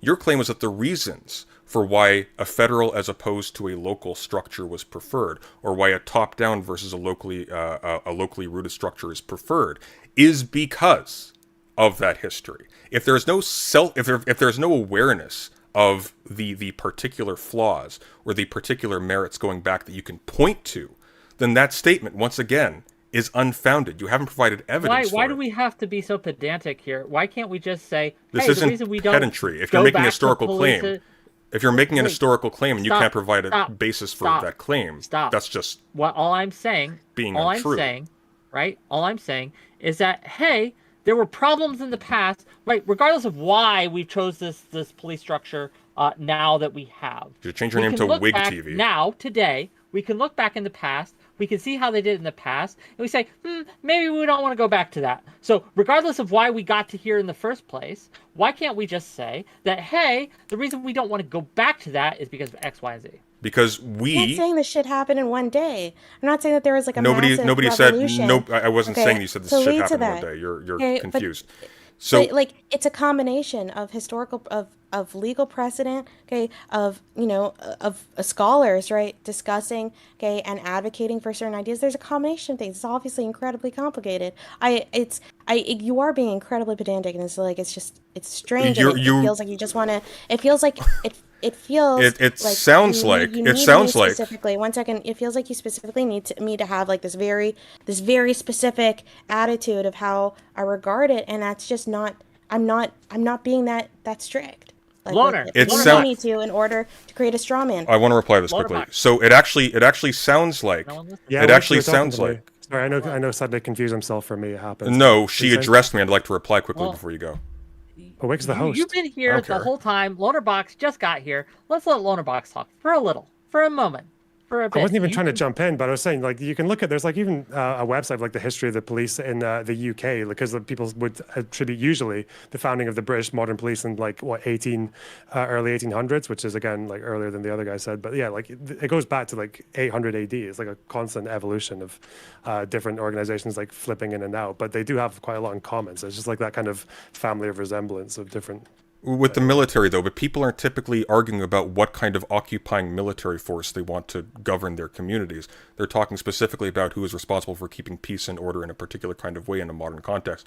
And they're talking about a specific relationship to a specific kind of state as well. It's not as simple as just saying, there's just a natural progression from way back when they were privately hiring like people to put out fires and catch slaves in Rome. To Again, it wasn't privately; it was taxpayer funded.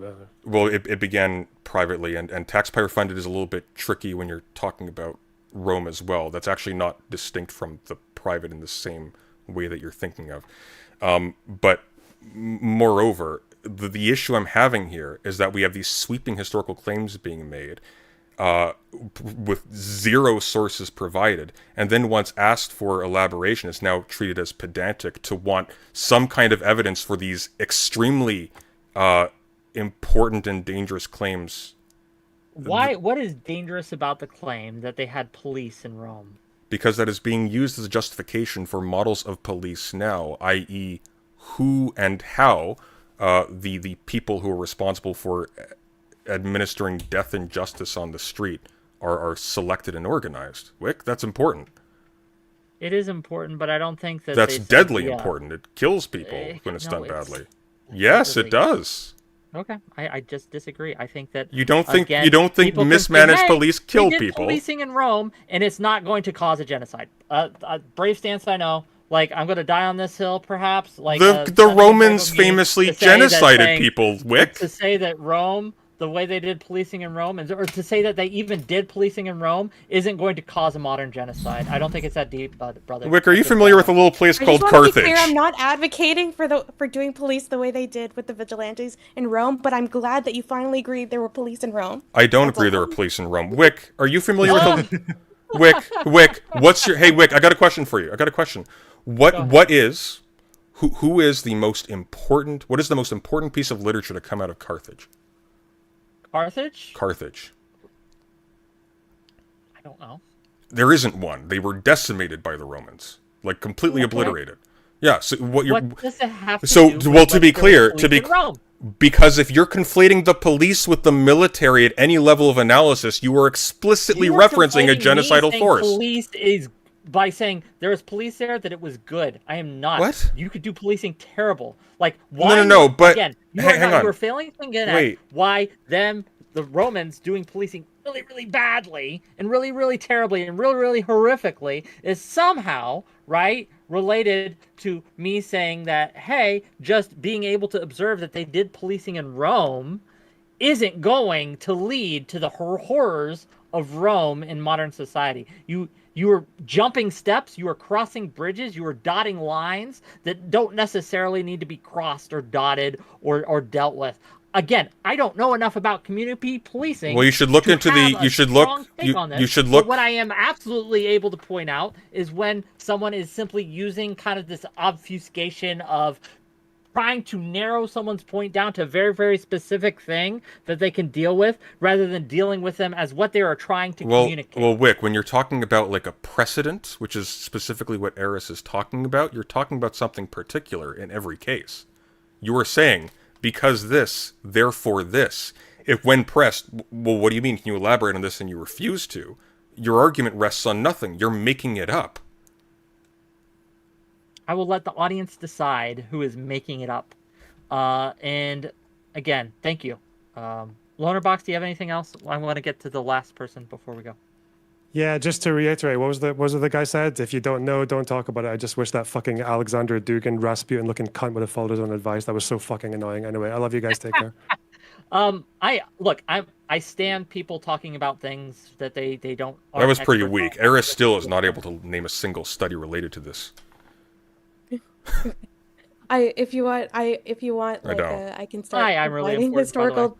Yeah, if you want, I can I'm- start. I could honestly like go find like the books and stuff, and that Tweet it on Twitter. where- Yeah, let 'em honestly, know on like, there's a Twitter. lot of historical literature. It's interesting discussion. Historians don't often deal when you're talking about ancient history and stuff. You don't usually deal with studies. Yes, you do. but, You can, as a matter of fact. definitely not the modern definition of studies. Well, not sociological So, studies, but you absolutely are dealing with, for example, people who are doing analyses of records and things of that sort, and making educated inferences about them, and so on and so forth. Certainly, in the case of regime analysis, we'd be talking about precisely. yeah, I agree, but I those have a types of feeling that organizations. those types of studies would not satisfy you. So. Well, it'd be better than nothing. I'd love to hear you talk to an actual ancient historian. Right? Like, Sure. That would be very interesting. Sure.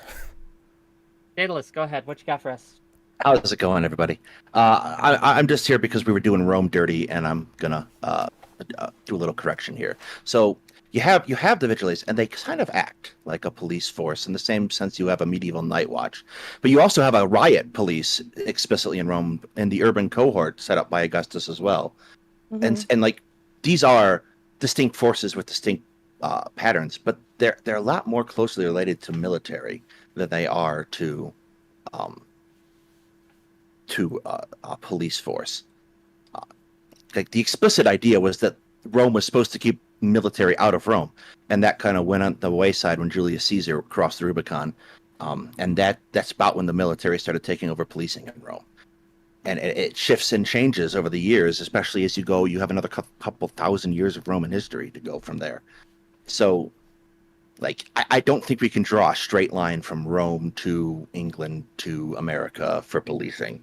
I agree. You definitely can't draw that line, right? Yeah, That's why, again, I definitely agree you can't draw that line. There's a lot of major differences. There's some minor differences, and there are similarities. For me, where the similarities are what lend me to my current decision. But I would be really interested, again, to talk to an ancient historian to talk about whether or not those similarities are actually impactful, as impactful as I think they are. But I agree, you can't draw like a simple line. Like, there's obviously a lot of differences, and obviously there's a long period of time where the vigilantes did not exist. I mean, Augustus just created. What are the similarities? Can you elaborate? Oh my God, I don't want to rehash this, please, dear God. But you didn't say it Fair once. enough. I'd like to know the She doesn't want to rehash it. She doesn't want to rehash it. Okay. Yeah, that's all I got for you. That's all I got for you, Wick. Thanks. By the way, Daedalus, before you go, introduce yourself and your channel. Oh, fair enough. So I'm Daedalus Media. I am half of Two Guys Talking History. You can find us over on YouTube. We do a history variety show a couple times a month. It's good stuff. I enjoy it. He's Check him very out good. if you want, gang. Thanks for being here. Have a good night, folks. Two more. I'm sorry, Eris, Or if we- you need to go, I understand too. Like, I don't mean to keep you. Yeah, sure. I could stay another like 5 minutes. Ooh, okay. Well, we'll be quick with these two. I'll be quiet. Hey, Lucy, you gotta be quick because we want to Okay, get this all for two. I'm gonna be extremely quick. Quick, concise, please. And be so quick that it's gonna be like the Flash or something. So I just have two questions. it's concerning very recent history in Poland, because I've heard the talk about what is and what isn't the police, right? And I guess we're all familiar with the communist period of Poland, right? Correct? Familiar enough. What you got for us? Okay. So I guess my two questions would be, what, in your opinion, is the difference between the militia in the communist Poland and the police later on when the system changed? And the second question is, because during the so-called martial law period in the 80s, the army was called in to take care of the population, namely the opposition. Did the army take on the role of militia or the police at that time, in your opinions? I don't Is that know for enough me? about it to Yeah, have I a do say. not know enough about communist Poland. I apologize. Apologize, Lucy, and hi. Hello, hello. Yeah, we can So hear you. militia Again, I and just the don't know police. enough about it to have a this is very specific, and I don't know. It is, but I guess we could broaden the question to what is the What is the difference between a militia yeah, and the the police? police. Right? I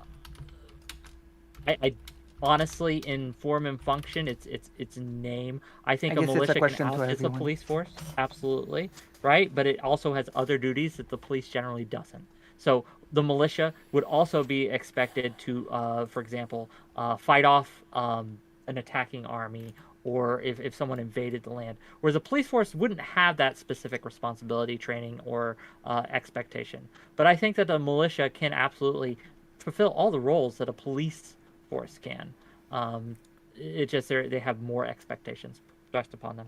The important factors that, like the distinctions that are important to me and what lead me to my thoughts, is explicitly the enforcement of the laws upon their community. Like that's like a group that's dedicated to that, and solely dedicated to that. Like I think Okay. that enough that enough is a specific distinguishing like factor that I think is enough for me. Right. Well, I mean, that's a bit of a problem with the Vigilantes example, though, because their responsibilities included hunting down Unfortunately, burglars and runaway we can't slaves. go like super hard into this because again, time constraints. But thank you, Lucy, Okay. for coming on, and thank you for that question. I'm glad you Thank read you. the Wikipedia about it now. Yeah. Finally got a chance to do that. I didn't invoke thousands of years of history for the police. Last guest of the night, and then we're going to close out. And Sunday, Sunday, you could have made a friend here, but you didn't. Anyway, go That's ahead. okay. No, I don't want to take up any more of anyone's time, but Wick, we need to do a everyone versus Sunday panel. Thank you. Okay, good night. It'll Maybe make money. we will. We're gonna so what we got coming up. Just let me. If I only made let you guys friends, know. nobody would watch that. Okay. So tomorrow That's I'm why I gonna have be more talking subs than about you. Chip. And then Friday at 8 p.m. Eastern, so a little later than I normally do. Friday at 8 p.m. Eastern, we're gonna have Sock Done Left on to face the world, to Very face smart guy. Love critics Salkin. of him. He is going to be purposefully dogpiled by a group including Counterpoints, Kevin Logan, and there'll be a few others there. I'm as gonna well. make a bet. Please. Okay, right here, right? Because I've debated Stockton Lev a long time. Okay, used to be a part of my debate server. I've known the guy a long time. I think he's gonna wipe the floor with everyone. Okay. Like, Okay. I think What? he's an Put your excellent money where debater. your mouth is. Okay. So Yeah, if he I will. wins, I'll bet $10. okay. So 2 subs to 10 Wick's US channel. dollars. If you win, Yeah, there okay. you If go. you win, I'll give you 2 subs to your Yeah, channel. yeah. Okay. If I win, Totally. He's you a very give 2 smart guy. subs to mine. Yeah. Sound good? Yeah. All right. Beautiful. Okay. Guys, yeah. Bye. Aristocracy, thank you. Love Can you people meeting find you, you? Sunny. Are you It's doing just anything? Likewise. pull down on interruptions, okay? No. Anyways, nice meeting you. But See nice ya. meeting you too. Bye. So we're gonna talk Okay. about you scamming your audience for your tooth, Wick. What the fuck's going on? What about it? Like You it's accept getting you done? accept you accept The a movement- you accept $3,000 to replace your Sure. teeth, and now here Where you is are it just going? rolling in the dough, but no tooth. What's going on? Oh, because these things don't happen overnight. It is in process. You're a but that swindler, process Wick. is between me and my dentist. You're a It is scoundrel. not for public consumption. You're So, choosing. that's You're it. choosing to forego teeth for money. Yes, like this a is monster. like I am dealing with the vanity issues. I'm dealing with the eating issues. I'm dealing with all that just to make a little. I kind of quid. think it's distinguishing. I kind of like it. I don't. I liked my smile. I think it looks. I look homeless. No, you got I kind of look like it. You got kind of elderly. like. You remember at the beginning of the I first had a Sherlock? much better. Did you know me when I didn't have this issue? I did. So you remember? Yeah. You never mind. So you remember the opening from the Sherlock Holmes movie, the Robert Downey Jr. one. They show Mark Strong up close. He's got the crooked tooth. That's a cool look. It sticks out. It's got. It's the slight perversion that makes the rest of it look perversely elegant. It's just. It is one of those things where, like, if they think I've committed fraud, their GoFundMe has some ways to deal with that. They can go through those channels if they honestly think that I am defrauding my audience, simply because I haven't gotten it done in the time frame they wished I would have. If they think that, there are ways to deal with it. If they're just trying to be little drama farmers, then I give them no oxygen. And in fact, addressing it at all is a mistake. Also, the Vigilantes were all ex-slaves. Just a point of information, but yeah, I mean, Rivaderci. look, they weren't. It wasn't a good police system. No, It I'm wasn't saying. a police system at all. But, Good night. anyway, for now, good night.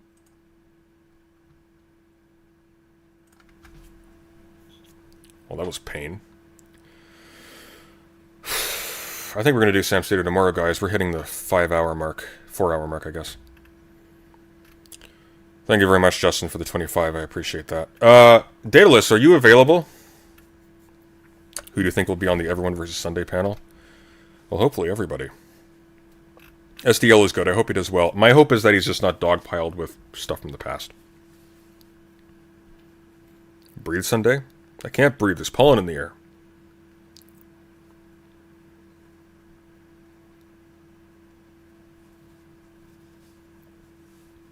Yeah, no Sam Cedar. We're going to do Sam Cedar tomorrow. That took longer than I thought.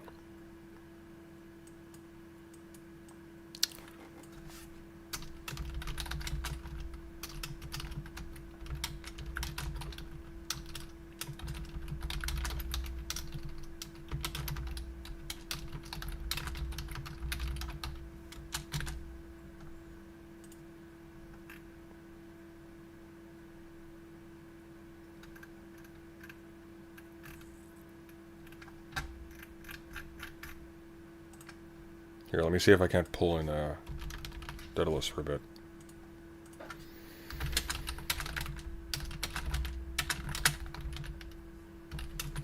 Wind down from that.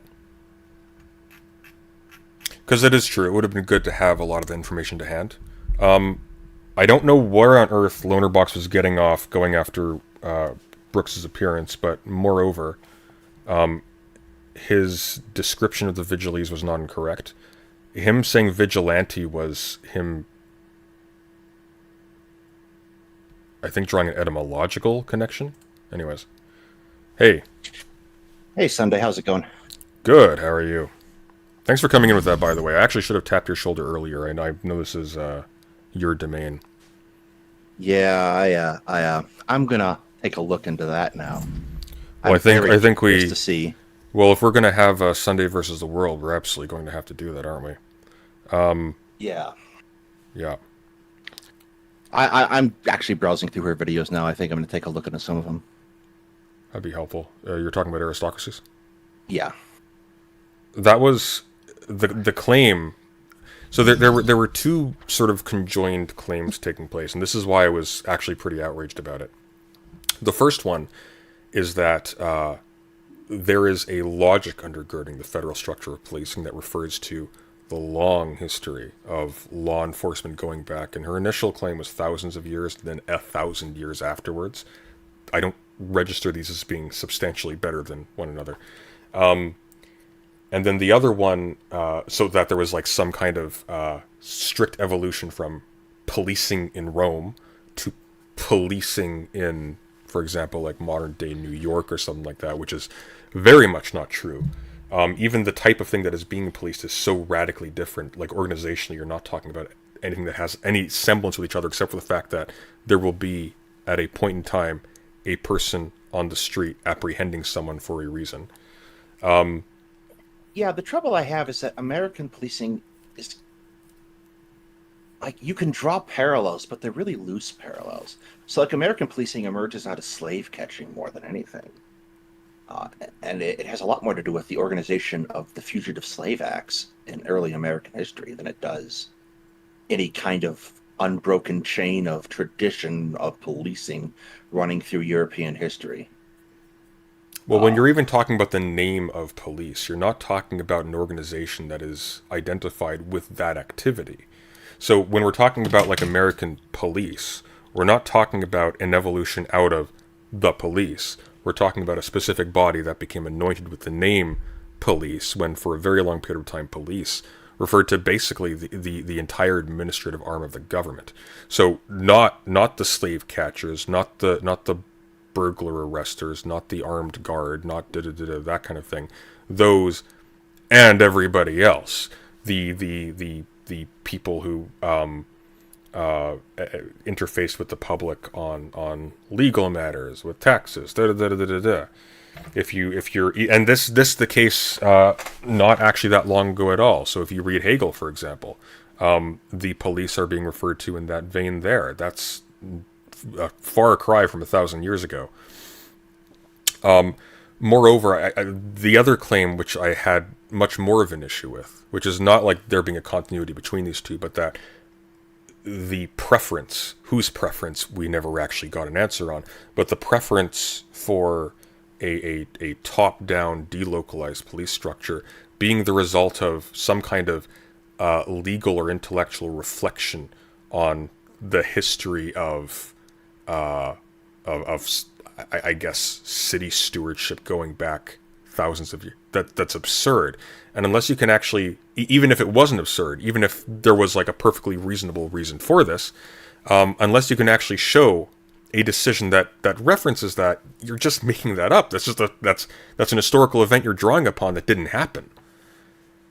Yeah, like, I understand a bit about where policing in America comes from, and like there's no real preference for a top-down structure, because what you really have a preference for is localized structures. You have a lot more policing power in the sheriff's offices than you do in any federal agency, because federal law applies basically nowhere but Indian reservations. Well, there was that as well. I think Lonerbox brought up the National Guard, which is interesting because what that highlights, precisely because the National Guard is state-centric, as in like the National Guards are of the states that comprise the United States, that's a locality. It's a federation of localities. Now, granted, in some cases very large localities, but that is precisely not a federal body. There's just a preference for... There's a heavy preference for the local, provided it manifests in the militarized place we associate with riots in New York. It's kind of astonishing. Yeah, the National Guard is a really interesting case, too, in American military history, because they are specifically set up to be able to be police, and the American regular active duty military is not. I don't know. I was getting the distinct impression from that conversation that it was actually just bullshitting, like band-aids. I wasn't sure. Yeah, I wasn't sure where she was coming from, and I would love to know what papers are being cited so I could go look into them. I don't think there were papers being cited. That's the thing. See, Brooks had like specific examples to bring to bear. She was asked to provide one name. Yeah. One. She couldn't name anything. It's like, why are you coming on to make these grand declarations about this kind of thing? You have an audience. Like, Aristocracy is not as small. I mean, she's not like massive. She's not like Lonerbox size. But like, and even he's not like massive. But like, you're talking to people who are going to be spreading this stuff to other people. They're going to be arguing this in the same way. They're going to be using this as a model for future debates. This has a cascading effect. Maybe not a definitive one, but like, you don't just make claims like that. You don't just make like broad historical claims with no evidence and then try to dance around the fact that you have no evidence. You have no credibility at that point. It was incredibly frustrating to see. I think what's really frustrating about Lonerbox is that I know from what I've seen of him that he's capable of being more rigorous than this. So for him to just jump in and then just insult the person and then provide no extra information was exhausting. Basically what happened, because I wasn't making a claim about the actual structure of the Vigilese. I was just pointing out that they weren't modern police, because that's trivially obvious if you know anything about the history of the modern police. Not even just the history of the modern police, but why even they're called the police in the first place. What he was doing was, let's see. So initially, when Wick was kind of stuttering on the vigil, Brooks jumped in with vigilantes, and incidentally, like the words obviously are connected related. with each other. No, they're definitely related. They are. But obviously the Vigilies were not vigilantes. But he didn't dispute that after the fact. But the Vigilese, as I'm reading here, which, by the way, every single person in that call was quickly Googling them during that conversation. They were ex-slaves that were originally privately owned and used for firefighting, and then occasionally, at some unspecified time, maybe by the early 3rd century apparently, they were deployed at night to keep an eye out for burglars and to hunt down runaway slaves. Yeah, and like... Which, by the way, and to maintain order in the streets. Also. Yeah, structure but, also, yeah, if I read in the Wikipedia article down a little further, the structure is identical to Marian legionary structure at the time. Yeah. So they're effectively patterned off of the military. Well, they're effectively just a corps of expendables. And they fall under military command eventually. Actually, which is why it becomes their job. Well, here's the point. If you're going to say that the stakes aren't important, this doesn't lead to genocide. If you're drawing a connection to the Roman legionaries, they are infamous genociders. They committed one of the greatest atrocities to human history, by completely annihilating the Carthaginian civilization out of anything other than memory. Like there's not a trace of it left. We don't have any of their literature. They were basically wiped off the face of the earth. Yeah, and that's another yeah. That's another problem with Rome. Talking about Rome is that Rome is a massive and not centralized in the same way. It's an empire. She mentioned the Pax Romana at one point. The Pax Romana refers to a period of economic prosperity and just being out of war. It was not affected by a police force. No, and Rome would have been like a lot of policing outside of Rome. The city itself is, and in the outer edges of the empire is done by the military. So, like, particularizing it to ancient Rome, the city itself, is really tricky. Well, I know what we should do. Daedalus, you and I need to embark on a series of research streams pertaining to this, and we need to pin this down. And I gotta go dig up some old books first. But yes. And if Lonerbox wants to call Brooks Rasputin-looking ass, he needs to return to classifying different types of spores and fungus. Everybody, thank you for joining me, and go subscribe to Two Guys Talking History with Daedalus. It's good stuff with terrible camera work. We're gonna go over that sometime, okay? All right, will do. Thanks. All right. Sunday. Yep. Take care, everyone. Where am I sending you all? Let's see. I'm sending you somewhere. Let's figure out. Oh, Lucy Haze. Brilliant. Cheerio.